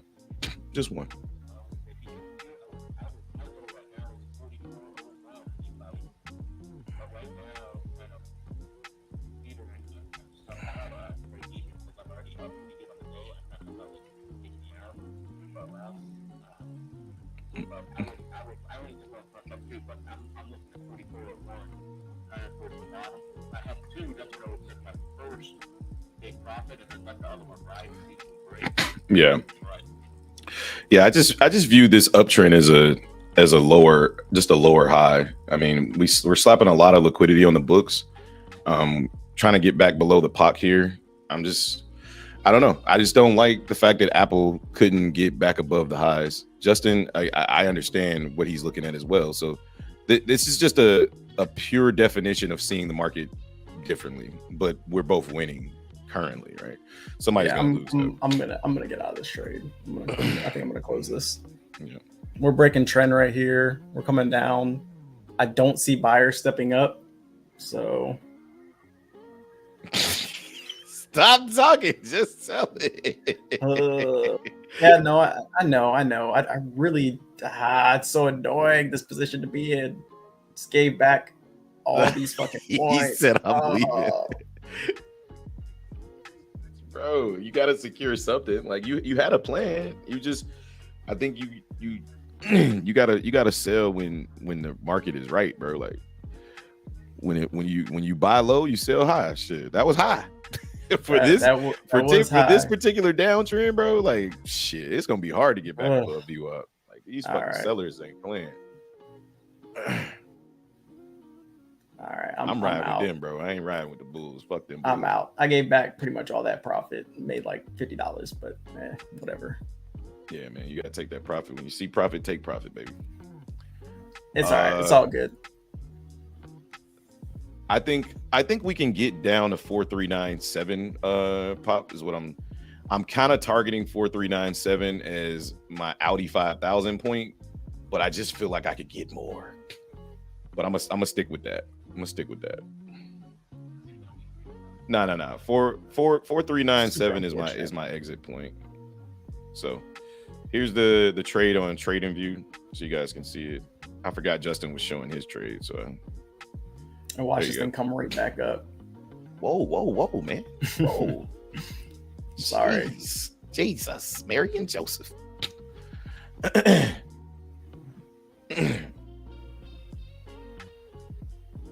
Where is this?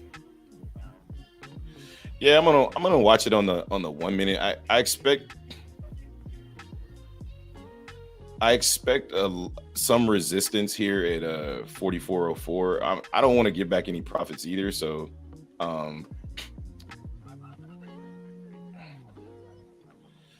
yeah, I'm gonna scale down to basically just lock in $100 right there for 2 points. So that way we don't give back much, right? If the market wants to do its dumb shit, then hey, we're locking in about 3 points right there. So about $150 just to fuck around and find out. So yeah, I think it's probably the best I can do. Best I can do is 150. Best I can do is 150. All right, now yeah, there we go. There's the flush we want to see. I think we're coming down to see lower prices, man. I just think the Bears are just stronger today, right? Like I want to ride with the stronger team. That's all. I mean, hey, it is what it is. I can't tell the future, so it is what it is. I mean, I ain't losing the trade, so I'm not mad at it. All right, we're up about 6 points, so I'm probably gonna go lock in about 4 points right there. Yep. I locked in 4 points right there. All right, we're out of that trade for about 250. Again, I know that we're in a bounce area. That's why I started trailing my stop a little bit more egregiously. I think we still dump down to 43.97. Well, I think we still come down. I just didn't want to. I honestly didn't want to give back any profits on that. So, you know, like I'm having a good day, right? Like why? Like fuck that. Give me my money. You know, like I'm having a great day. Like I'm up. Hey, it is what it is. And here, it's probably look. Hey, look, Pop. It's you know, who cares if it goes straight to my profit target? I don't care. You care? I don't care. But that. I didn't. I got stopped out. But here's the thing. Here's the thing, though. For me, because I'm up so much from the pre-market, I didn't want to risk giving any profits back.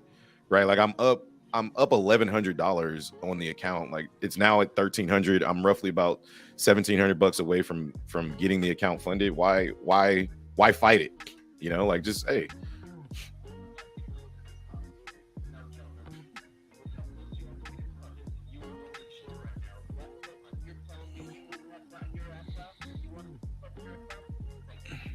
Yeah, facts. Tell him. You tell him, Pop. You tell him. You tell him.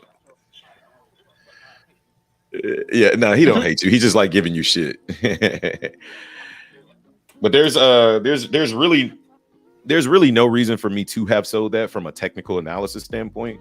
Just to be clear, there was no reason to sell. I just didn't want to give, my emotions didn't want to give back any profits, like zero. So that wasn't an emotion. That wasn't a technical analysis sale. That was more like, you're not getting any of this money back, market. Like, like that's what that trade was. Like I was up 3-4 points. Like 4 points on one mini is $250. I mean, we made 200. We netted $250 on that trade. Could we have netted more? 500? Sure. But we also could have got stopped out for, nothing. But ultimately, what I would take away from this particular trade is this right here, right? Like, just if you take nothing else away from this trade, guys, just look at the screen on YouTube, right? Like, this is textbook motherfucking trading for me. This is what I've been working on, right? We were very, very patient during this particular sell-off. Remember, I said when it's wiki like this, I don't want to be a part of it, but I am taking note of it, right? This is a no trade zone for me, right? No trade zone. But I'm taking note of it to say, okay, it's a no trade zone, but if we come back into it aggressively, it should fuel liquidity, right? We got this aggressive push, which is exactly what I expected. It should come up aggressive, but what's going to happen when we come back into this aggression, right? This is exactly what we talked about earlier. The only thing that happened was this liquidity got filled and it fueled the rally lower, right? That's all it did. So understanding the market conditions, the trade that Justin took was a great trade, right? I just think he should have took his profits. I think he just should have took his profit at an area of resistance. Understand? He said it. He said everything out loud. He's like, Apple's rejecting. We're in a lower high. I just, what I mean? Like he was saying everything. And we're like, bro, just sell it. Like, it is what it is. Like, you made a good trade. It was a good scalp. But that's why I say me and Justin don't really like the scalp. So knowing that I don't like the scalp, I need to be in the right direction of the stronger party, right? And I think we all can go without saying, whether you believe this is going to continue or not, the stronger party right now is the Bears. So I want to trade with them. I don't fuck the Bulls. Until the Bulls get above 44.20, I'm bearish, period, point blank. I don't give a fuck if this thing pumps. I don't care if we get 1,000 orders on the tape. I don't care. Until we get above this area up here, 44.22, I'm bearish. Anything below this, I'm very, very bearish. I'm just looking for ways to be bearish. That's it. And once I can eliminate that half of my brain, right, like that bias, then it makes my trading process a lot easier because I don't have to worry about when the Bulls step in, right? Like, if they step in, great. If they get above 44.22, then I'll be bullish, right? If they don't, oh well. Sorry for you fuckers. I'm short. So, yeah, I hope that helps somebody out there, man. I hope that helps. Somebody will watch this on replay and be like, man, if this dude don't shut the fuck up with this do-rag on, like, he don't know what the fuck he talking about. Like, get the fuck out of here, bro. Probably. Yeah. I need the white one. You're right. The black one do look too gangster right now. Motherfuckers come in, they see the black dude rag. Do he got book map up and charts with a do-rag on? No way he knows what he's talking about. The do-rag's cutting off his brain cells. All right, bro. All right. Hey, exactly. They don't know I'm crispy. They don't know I'm crispy under here. They don't know I'm crispy under here. They don't know. Oh man, I just got a pain in my side. Yeah, see, I'm glad I got out of this trade, honestly. Like, even though it still might dump, I hate sitting through this right here. I hate it with a passion. Like, it just steals all my mental capacity. I'll be like, I don't know if we're gonna go up or we're going to, yeah, we just consolidating. So I think it was a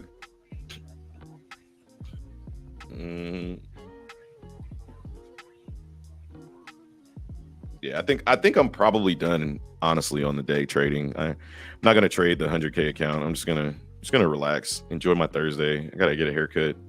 Enjoy your Thursday. Yeah. Is it not Thursday? Oh shit. I'm No, like, damn. it's Thursday. Look, I thought I got it wrong. You know, you get old. But this is my trading stats on the day. Yesterday was brutal. It was absolutely horrendous. Not gonna lie. We ain't gonna talk about yesterday, but it was an anomaly. I think both of us are green on the day. I'm pretty sure. I think I'm Justin's still slightly looking to green. take another trade, but hey, green is green, baby. I'm looking to see if this pullback can result in us going higher. I know we got rejected. I know we put in a lower high. But if we put in a higher high here, though, then we'll see what happens. So.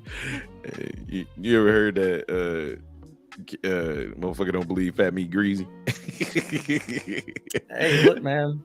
But I think you're right. I don't dismiss your thesis. Like I think 100% you could. This right here is another lower high being put in. So we're starting another trend right here, right? To potentially continue up, and that's the reason why I sold. Because I didn't want to potentially sit through these pullbacks. But to me, until we get above, where'd that area go? Did I get rid of the 30-minute supply zone? It should just disappear. Hold on. Oh, there you go. Okay, I must have made it disappear. So to me, until we get what Justin's trying to do is he's trying to long it at the in between where the fight is, right? So that by the time we get up here where I want to trade, he's already out of the trade. Right? Like he's already good to go. He's got his points. Me, I'm looking at it like it's too dangerous for me and the way I like to trade to try to get in early. Right? I think he's right. I think we eventually will push because it just makes no sense to keep selling off. The thing that makes sense is we got to go find more buyers, right? Mm-hmm. So that we can have people to stop out, right? That makes sense. It's just for me, I knew that I needed a quick flush down out of this trade. That's why I took the initial sale. I didn't want to wait for the pullback. I was like, nope, I'm getting in on the first candle that I see weakness on. And if you see this candle right here was the candle that I got in on right here. This blue candle right here, that little doji right there. As soon as I saw that candle print, I said, I'm in. And I set my stop above VWAP. I set my stop above the highs. And as we started to sell off, I put my stop above VWAP. Right. And then I just trailed my stop down because I didn't want to get back any profits. So, but yeah, I definitely see what Justin sees here. I see the lower high got put in here. I mean, the higher low got put in here. We retested the lower high right here. Right. And then we're trying to move higher. I just don't like it for me because it's too slow. And I think it's too slow because the bulls are struggling to push price up, right? And the bears are just like, I mean, if y'all can get it up, but we'll be at the top somewhere, ready to knock that ass back down. So, are you long now, Jay? No, I'm not long. It is slow, but it is moving up though. But I want to see if we cut back down again on this little swing right here or something. We'll see. We got about a minute left in this candle. I'm just being patient. See if we can't move back down. Yeah, I think the initial lower high that was put in was the proper move, but the pullback's probably going to be the better move. So if we're going to push through VWAP, we're going to do it on this particular push, since we held that area. Yeah, because this is looking. Yeah, it's looking really juicy. It's looking bullish again. Mm-hmm. I think we had to stop out some more people so we can get more volume because ultimately they're trying to get above 44.20. So I don't know. I don't know. I'm debating whether or not I'm done trading or am I looking to short if we get up to 30-minute supply. Yeah, I'm looking to short if we get up to 44.19, 50 inside of this 30-minute supply. That's going to be my next area to target for shorts, right? And I think Justin might have missed his entry on his long here. I definitely missed it. I think he might have missed his entry. I'm not chasing this, but I definitely missed it. It was a beautiful absorption on a bookmap too. Beautiful absorption. Pop, did you take the long? I definitely missed this one. But and this is the shit I'm talking about right here. Again, that bullish activity got fucking look what happens when we come back into this supply zone. We put the high in right here. Lower high we got put in again. And now look, another lower high. Look how aggressive the bears are when we get up here. Like, to me, I'm still looking at this as these are just they're just providing liquidity to the sellers until we conquer this guy and get above here.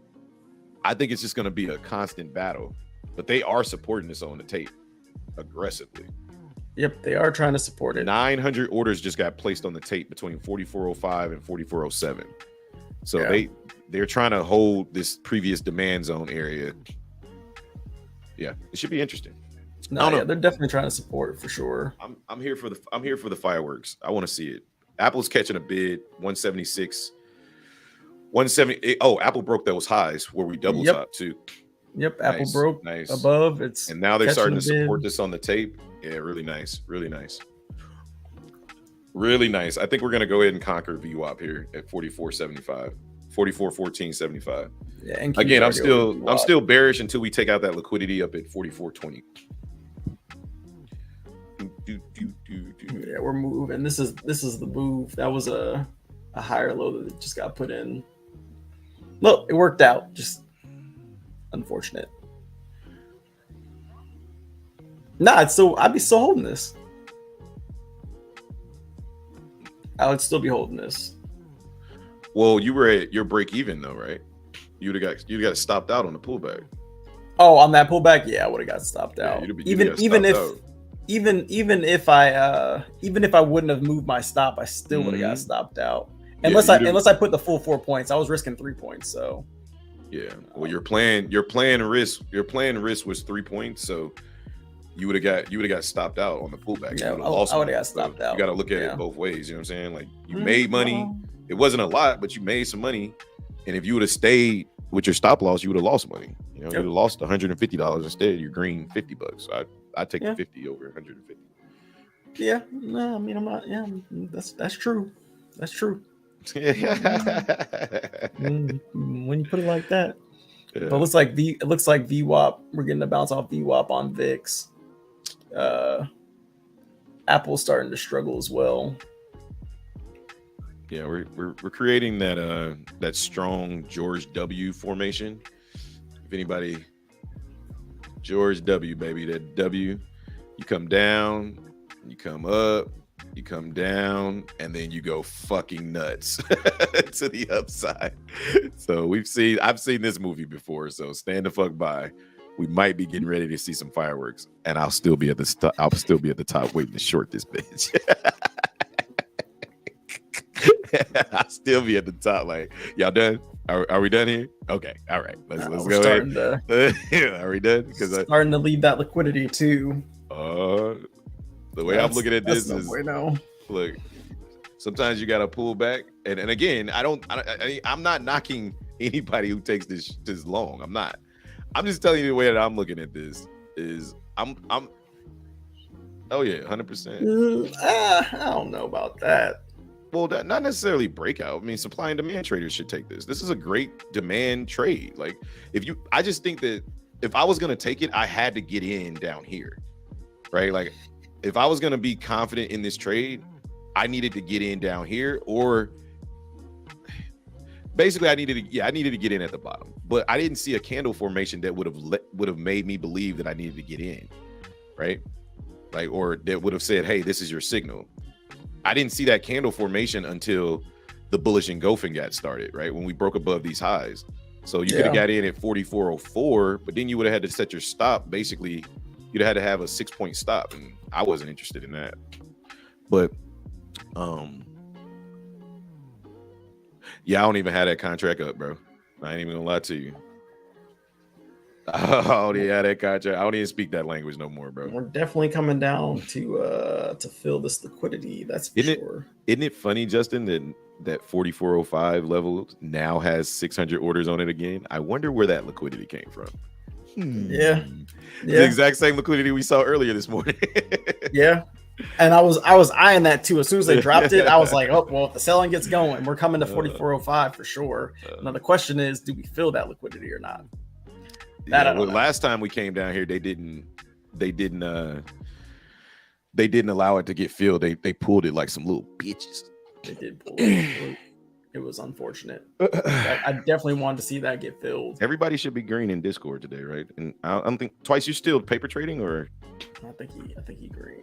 I know Emmett's green, Jonah's green, Pop's green, Malik's green, I'm green, you're green. We're all green. Let's go, baby.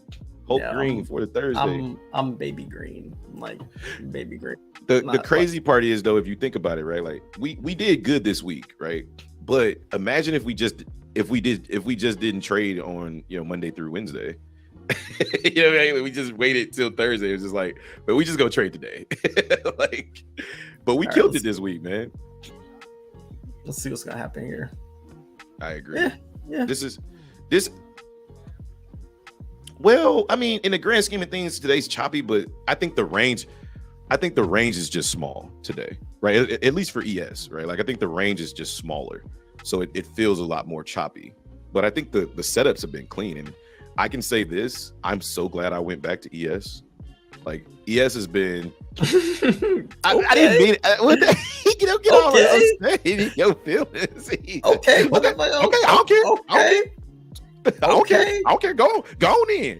Leave. I don't want you here anyway. Hey, Pop. I don't want you here no ways. Pop, I will say this, Pop. I think that our exit plan, even though it wasn't in the plan, I think that was the best exit ever, because since that exit, the price has refused to go any higher or any lower. I'm just like, looking back on that trade, it was pretty good. It was pretty good.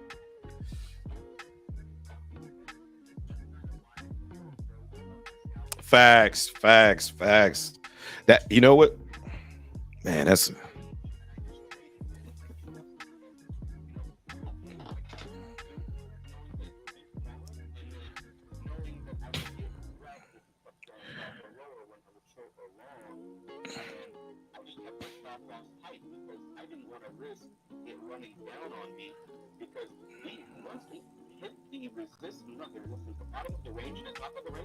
they weren't like, oh, 4 steps down. They were straight flush up, straight flush up. Or I say flush, straight climb up. Like, they were not like, oh God, I'm gonna have to sit here and sweat it. Nah, man, like they made it real easy to stop the shit out of it. Yeah. I really like that, because like you're just popping like 200-300 at play. Next thing you know, you're like, oh shit, I'm up $800. I'll see you later. I'm logging out of my TraderVate account. I'm gonna paper trade the rest of the day. We filled that liquidity. We just filled that liquidity. The sell pressure just got really strong, but I'm looking at this as a potential long if this fails. You should be looking at a potential long. That's what your boy doing. Looking to long this. I just want to see it fail though. Like I want to. Are you short down here? Oh, okay. Oh, okay. Oh, you're on NQ. That's right. I'm sorry. Nope. We're breaking. Yeah. Oh, we'll see. I'm just looking at this little box that I just drew on the 5 minute. I'm looking at this box to kind of hold, and then I'm gonna look to long this if this fails, because there's a. Yeah, this is. Yeah, I don't know. This is also trying to. Never mind. I don't know if short's gonna work out. I mean, long's gonna work out. Yeah, I just saw it. It got rejected like a month. We got no candle. Hold on. Just wait. Wait for it.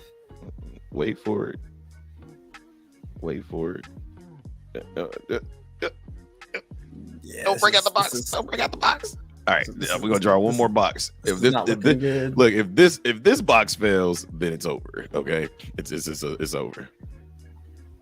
I drew boxes, yeah, like it made $1,300.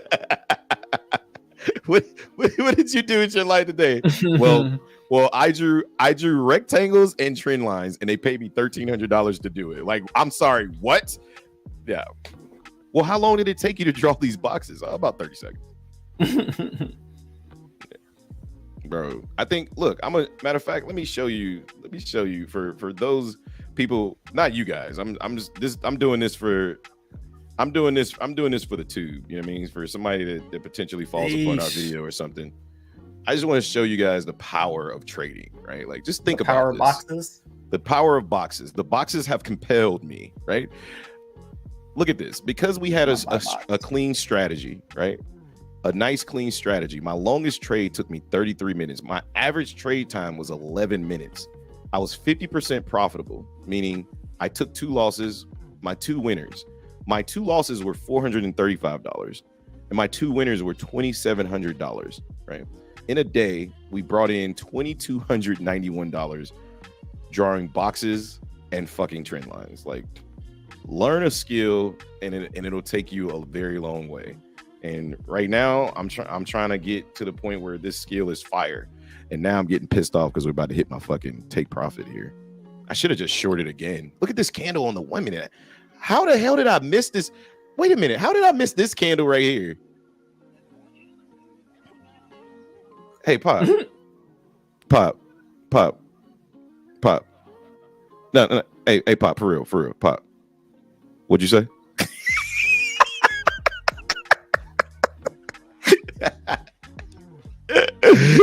What'd you say?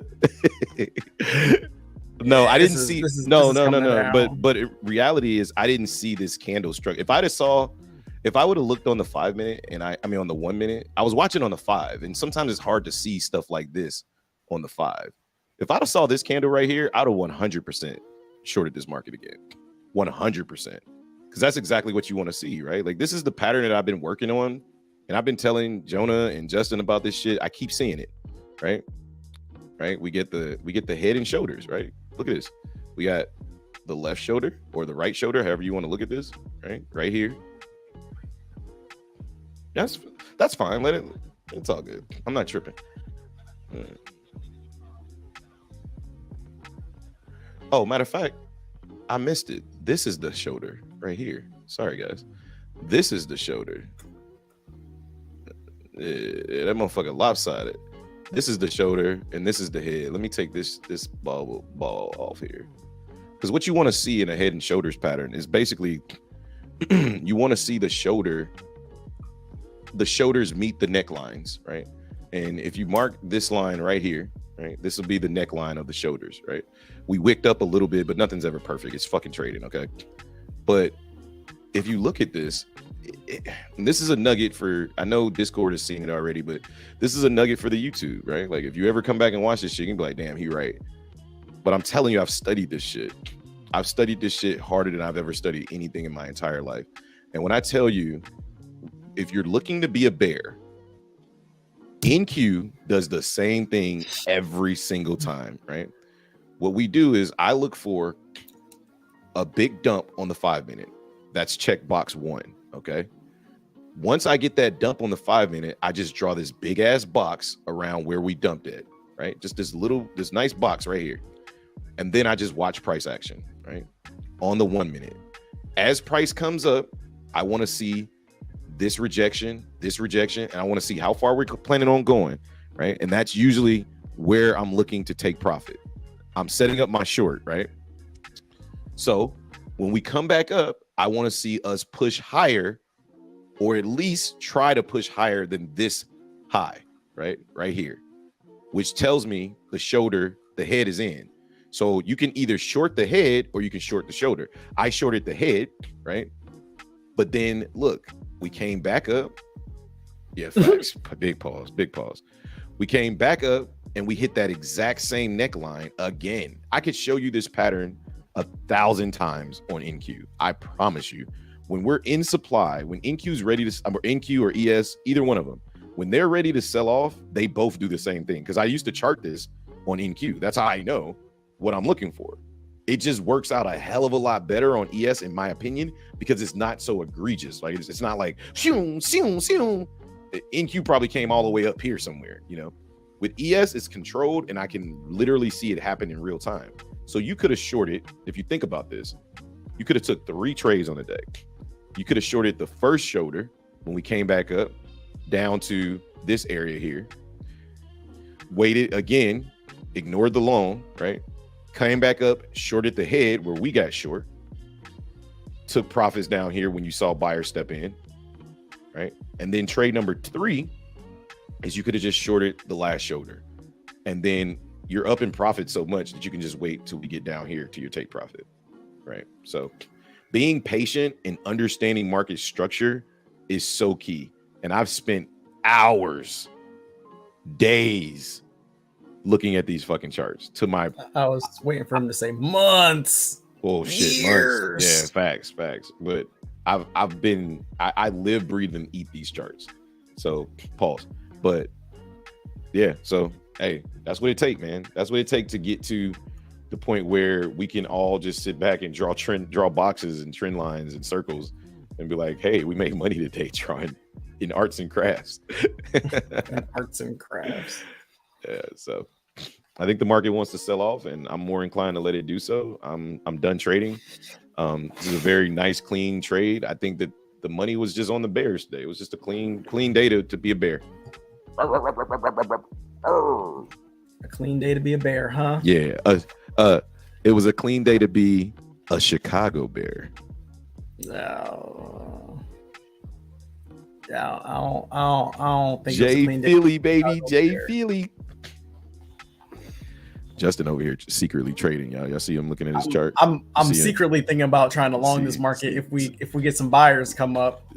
Hey, he said, hey, man. boys, stop with the lows. Now they look, can come in, bro. I'm telling you, they can come Apple's in. making a lower high or a higher low. It already broke the high.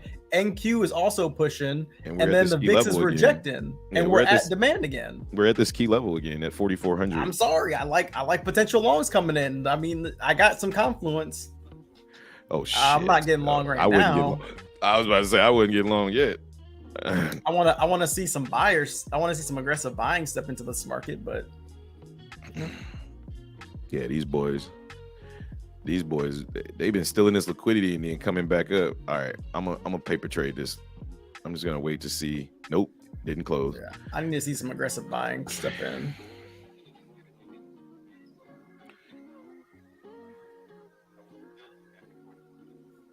Discord in here. I like it like this. I feel like, we give people an opportunity to go back and watch our streams. We don't have to, if we want to do trade recaps, we can just go back and do a trade recap on the day when we took our trades, what we saw, and we have the video content right here already for us. We can just clip that, be like, hey, this is the trade recap that we took today. It makes our job a lot easier too. So 1,000 times easier. And plus, we get to come out with daily content on the weekdays, and yeah. That way, in case I don't take a trade or Hobbs doesn't take a trade or whatever, then at least people get something. Yeah.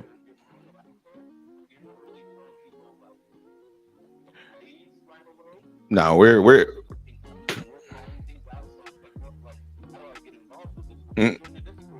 bingo. It's good advertisement. It allows, but again, we're not opening up the Discord to everybody just yet. We're gonna try to build a community.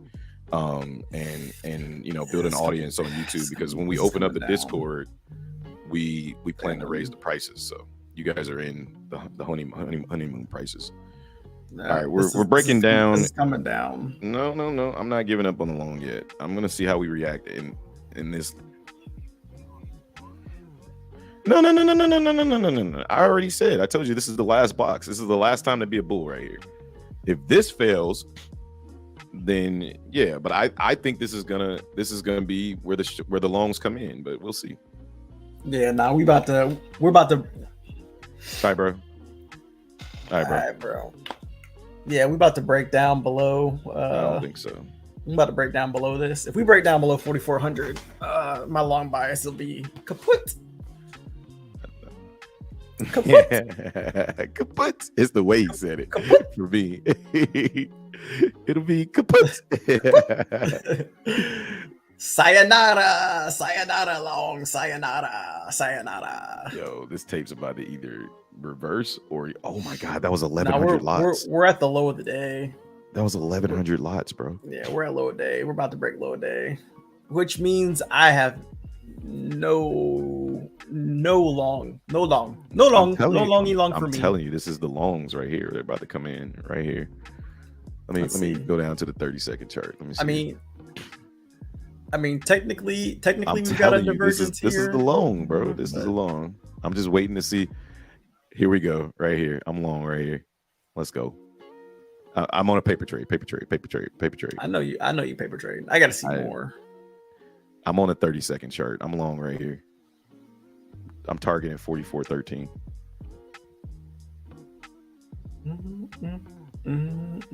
See,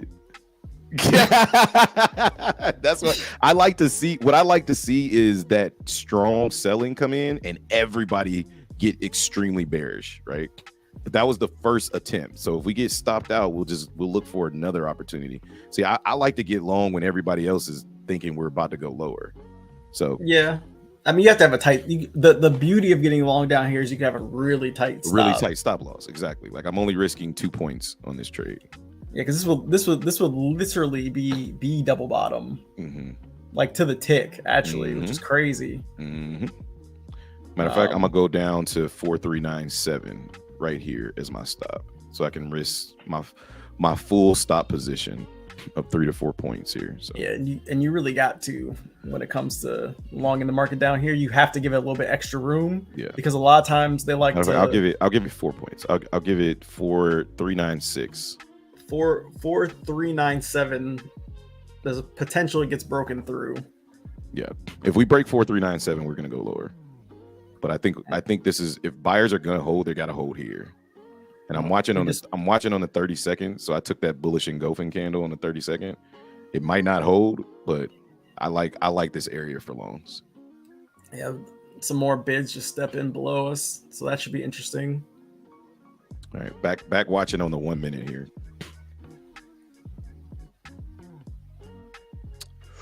Looks like we're gonna try to push out of here.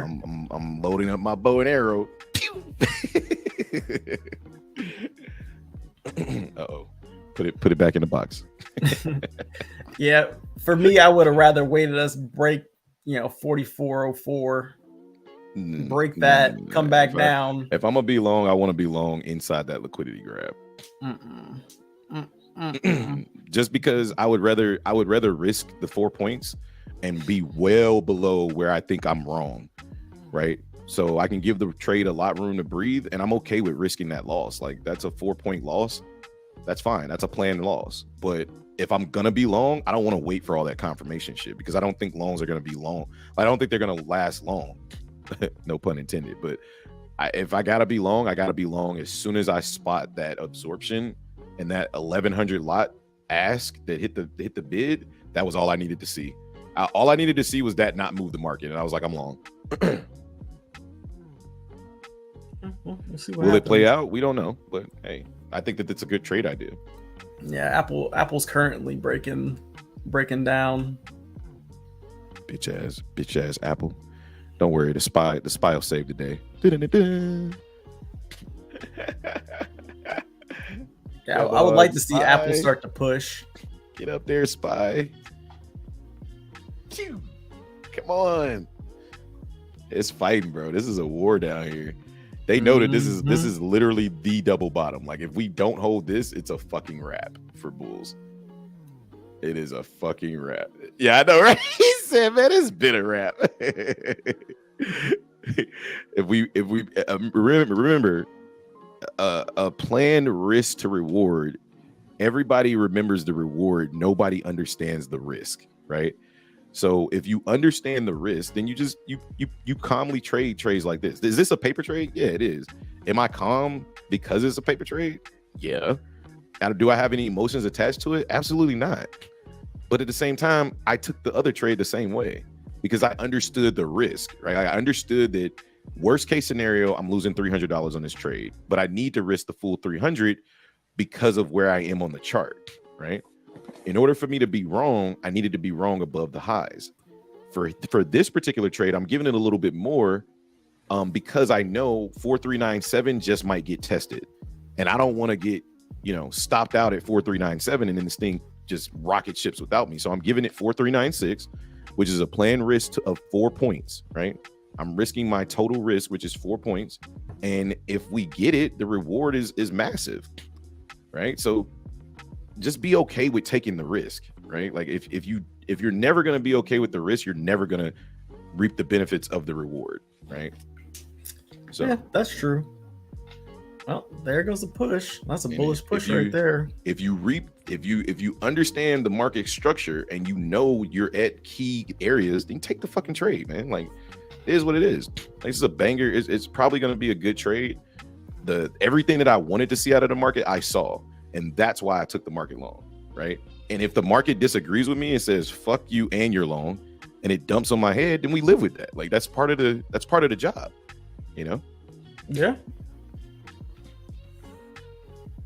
Accept the consequences, right? 100%. But that's also called managing your risk, right? That's managing your trade is all about managing your risk, right? If you're managing your risk, you damn sure better be managing your reward, right? Like if you know, like you gotta.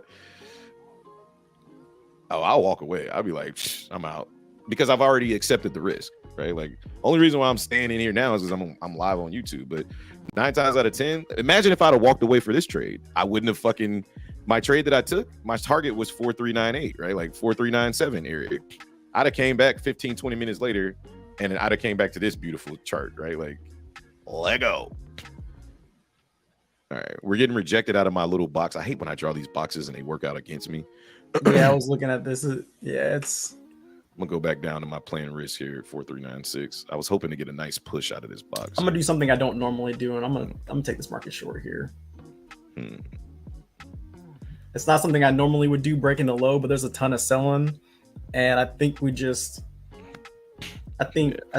the market wants to break the low. This is not something I normally do, and I might bite the bullet on this one. I just think it's actually lose on this trade. I think it's a poor area to get short. It is a very poor area to get short. Nah, it's a real trade. This was a mistake. I'm gonna cut this further. I think you might be just trying to get in to try to make some money, but I would rather wait to price comes back into the area where shorts have been very, very factored in, right? Like shorts aren't factored in down here just yet. If we dump from this area, then I'd factor in shorts, but the area that I would factor in shorts is up here. I would not be short the market down here. Yeah, no, this is probably a bad area to try to short the market. I'm not gonna lie. Preyed on me. Yeah. Well, it played out yesterday because yesterday was a news day, right? It was a bruh. Hey man, hey, keep that shit to yourself, bro. Keep that shit to yourself. They can't. I know they can't hear you. I'm just messing with you. Yeah, we was trading like straight trash yesterday. I had to look at myself in the mirror like, bro, you better than that. I had a whole conversation with Justin telling him how disappointed in myself I was. I went back and watched the whole live stream, bro. Cut it up in shorts, sent the clips to him. I was like, bro, I'm never doing this shit again, ever. I was so pissed. That's why I went into the market. Look, bro, I'm talking about my bro. When I tell you, I clipped it. I was like, look at this dumb motherfucker. I'm literally watching the supply zone get hit. And I'm like, all right, I'm going to long it here. That man Jonah said, do not long the market here. I said, he just in the Discord. He don't know what he's talking about. And then I tried to justify it. I went to the book man. I was like, man, see, look, this is what I'm seeing, bro. Like, we getting all these buying. You like, yeah. Watch the dumpage. Had I shorted the market up there, it was a 100-point drop. Yeah. Oh no, this is why I'm back in a paper trade. Trista, just be careful up here. We're double topping. We're coming back into my little box and we're acting like we want to give it all back.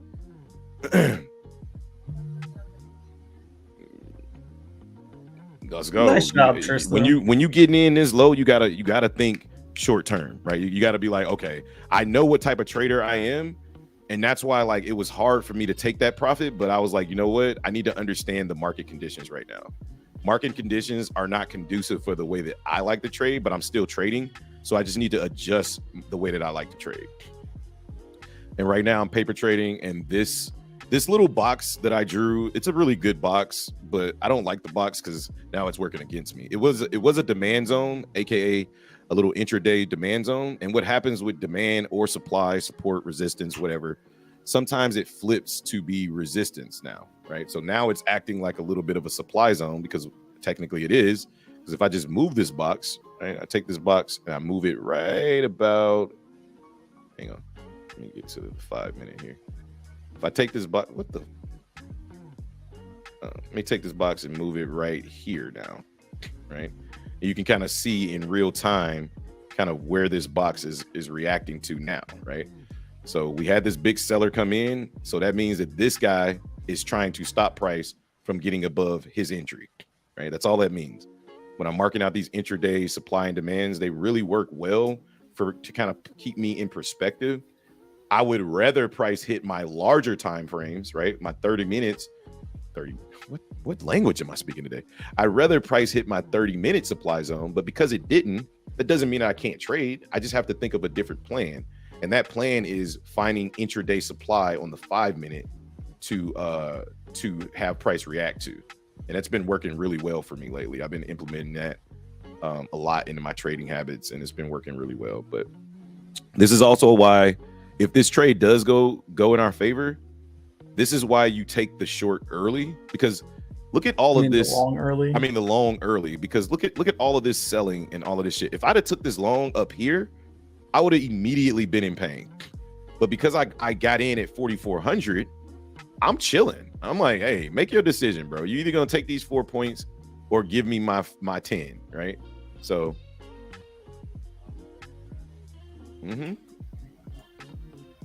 exactly. And it's not about, and that's the thing. It's like, it's not about. I think sometimes, like for me in the past, I've been so worried about, you know, the statistics, and I think the statistics work themselves out. But on a day where you can recognize the chop, right, and you want to make your profit. I mean, granted, today was a decent day of trading. Like the trading was good. You just had to be sharp with your entries, right? And because if you didn't, you'd have to sit through some of this chop, you know. So all green. Oh shit, twice green on the day too. Let's go. Let's go twice. Let's go, baby. Oh yeah, Trista green on the day too. Let's go, Trista. Yeah, these wicks are not. Hey man, much love, but I was thinking we all get funded ×3 by the end of the year. But let's go. I'm working on 2 at the moment, but yeah, I'm close on both. So you know, let's go.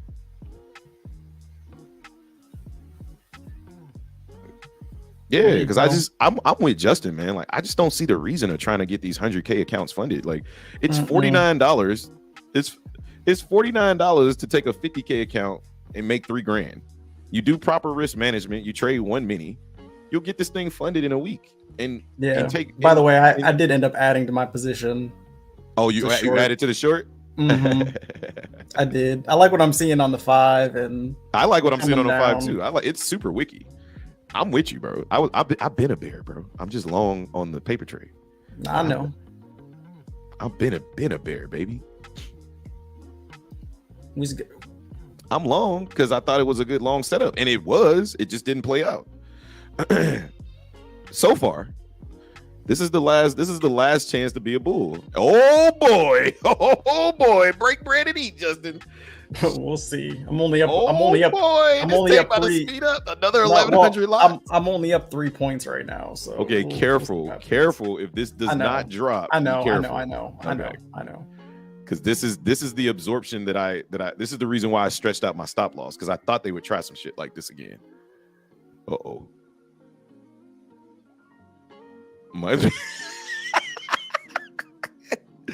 Pull up.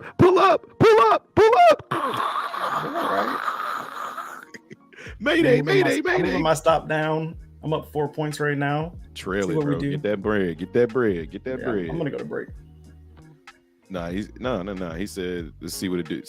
Let it do what it do.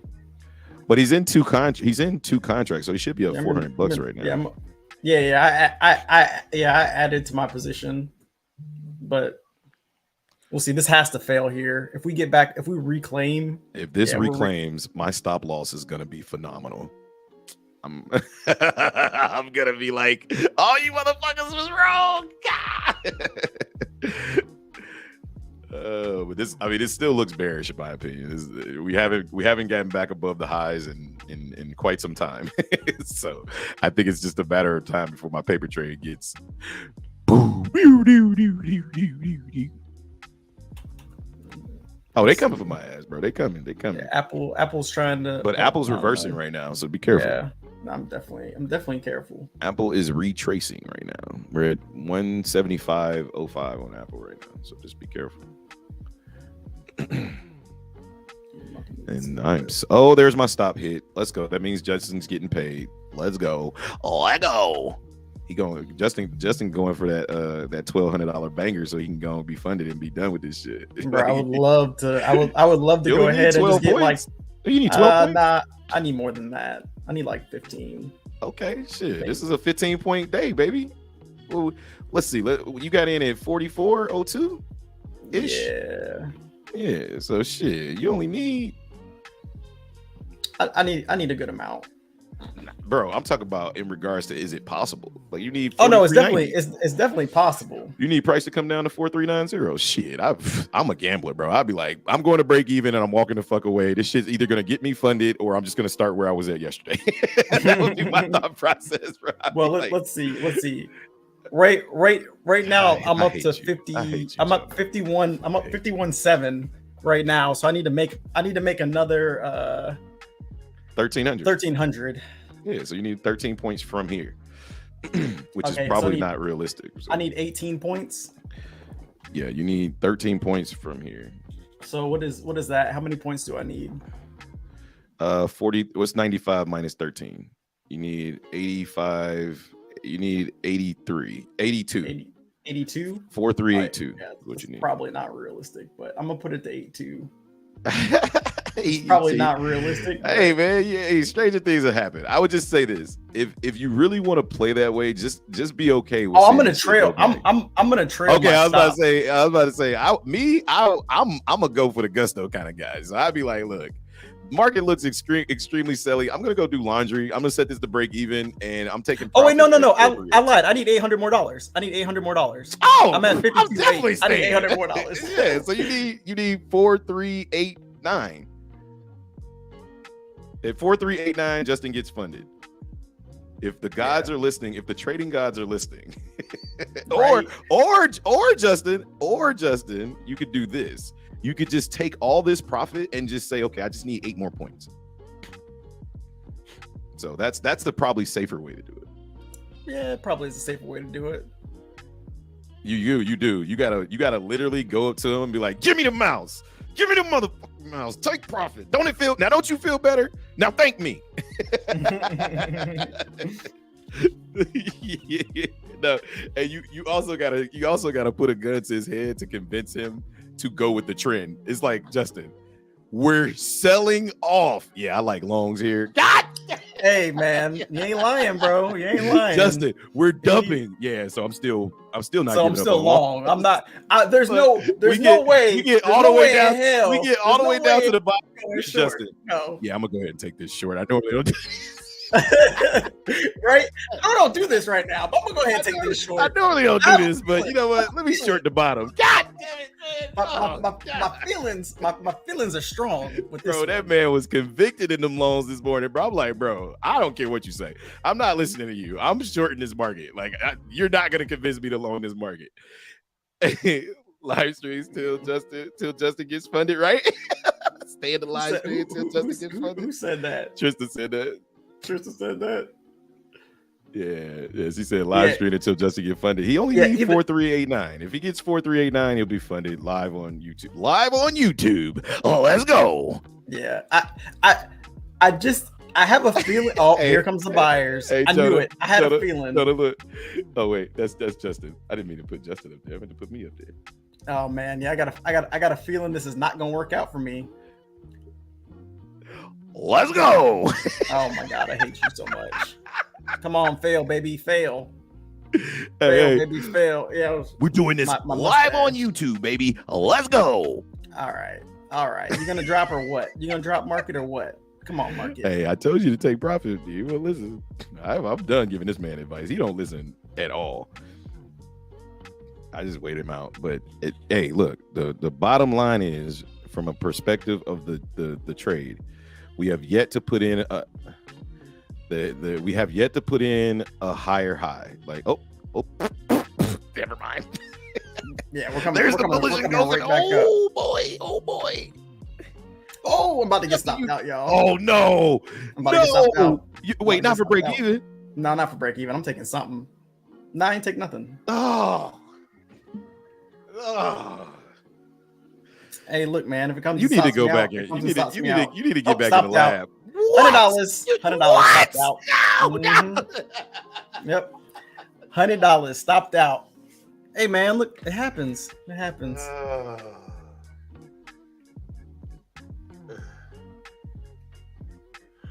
Justin is greedy. He greedy, man. I'm not greedy. I'm not Take greedy. that damn profit, man. Yeah. Look, I mean, the way I look at it, if it hit my profit, if I hit my profit target, y'all be thinking something different. So I mean, look, I'm up. I made a well, yeah, I'm up $100. I'm up $112. It's not a crazy green day for me or anything, but I mean, it's all good. I'm not tripping. Like I'm really not, because had I sold, see, the thing is, had I sold and then it went to my profit target, y'all motherfuckers have been like, oh, you should have held, and then yes. If you sold for 500, I'd be like, good job. I sold for 250. Is that my profit target? Ain't nobody said nothing to me. My profit target was 4397 on this short. I sold for 250 and gave up the opportunity to make 700. Hey, it is what it is. I'm not tripping. I'd rather have the money in the bucket, baby. I can always click the mouse. I can always click the mouse again. You know what I mean? The way I look at it is, I secured something. It's better than, like you said before, it's better than taking a loss. Bro, like, I thought you guys stopped out for break even or red. I was like, oh no. No, I was a little bit above break even. Yeah, there's a way you can have more than 3 accounts, Emmett. You greedy motherfucker. You could do you just gotta go in and set a new account under a different email. And then you can have 3 accounts. You can have as many accounts as you want. You can only trade 3 of them at one time.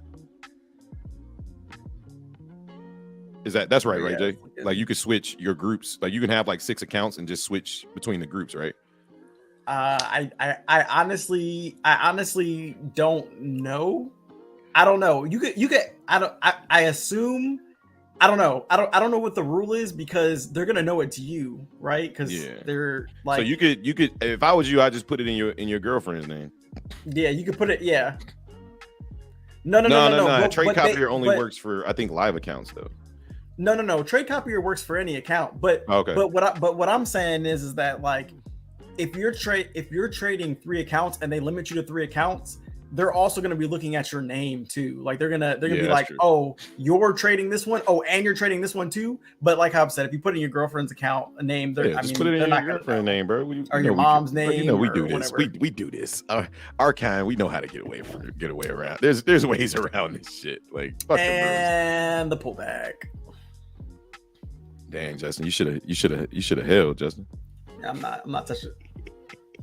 You paper trading, that'll count. I just didn't like I thought that this area was gonna be a shitty area, but you know, this whole little downtrend, like, man, this is trash. 1024. We'll keep streaming until about 11, and then we'll call it a day. You gonna take any more trades, dude?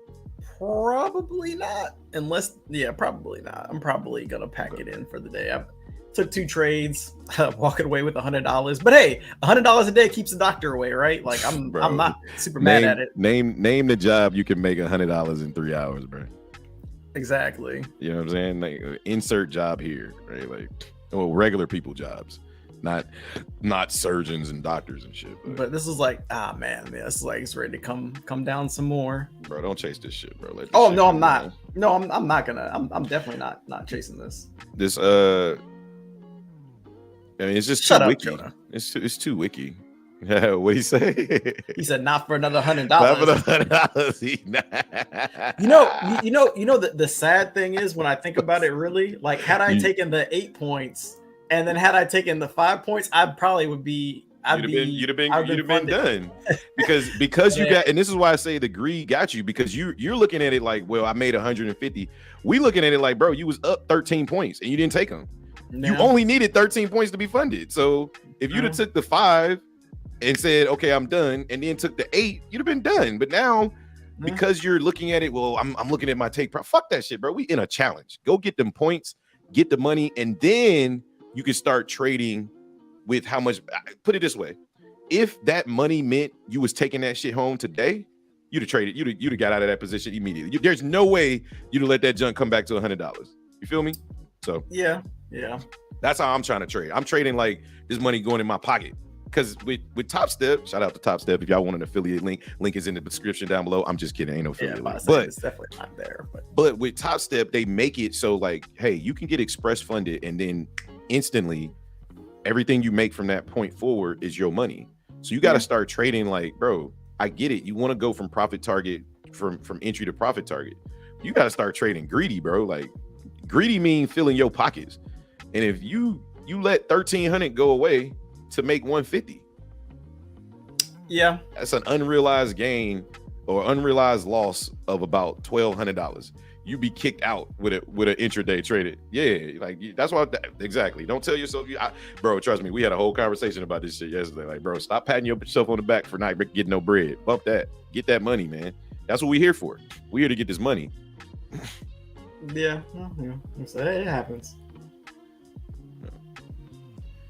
But yeah, man. Yeah, I think if we're not gonna trade anymore, I think I'm gonna go ahead and call it here too. I think it was a good day of trading.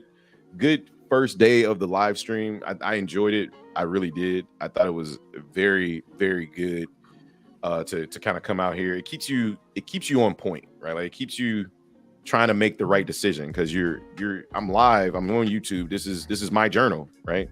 There's not a lot of people in here right now, but maybe one day there will be. And even if it's not, I'm going to continue to do what I do, right?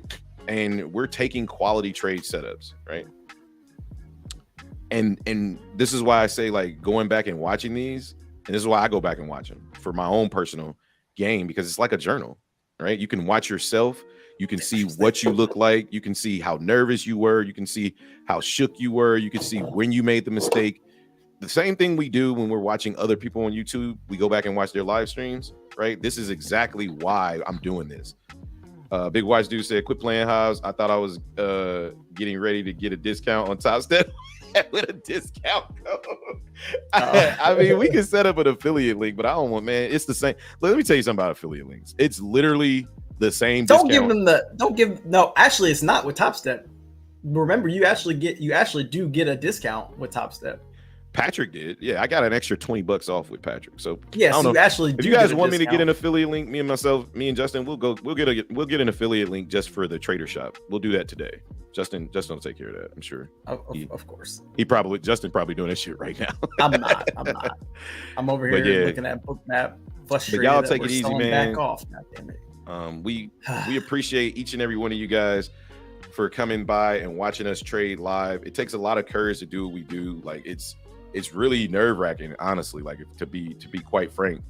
However, I feel like it's going to make us better traders. So we're doing this every single day, Monday through Friday, live streaming our trades, going through the education. If you guys have questions, comments, let us know in the comments down below. This is a great session. Justin, what do you got, bro? I'm frustrated. Look at the camera when you talk. No, I'm just kidding. My camera's everywhere. Yeah, you do got cameras everywhere. Nah, I only got one, but it's different from where. It's weird because you're over here to my left or to my right, but my camera's right here so I can see everything. But regardless, thanks for coming out.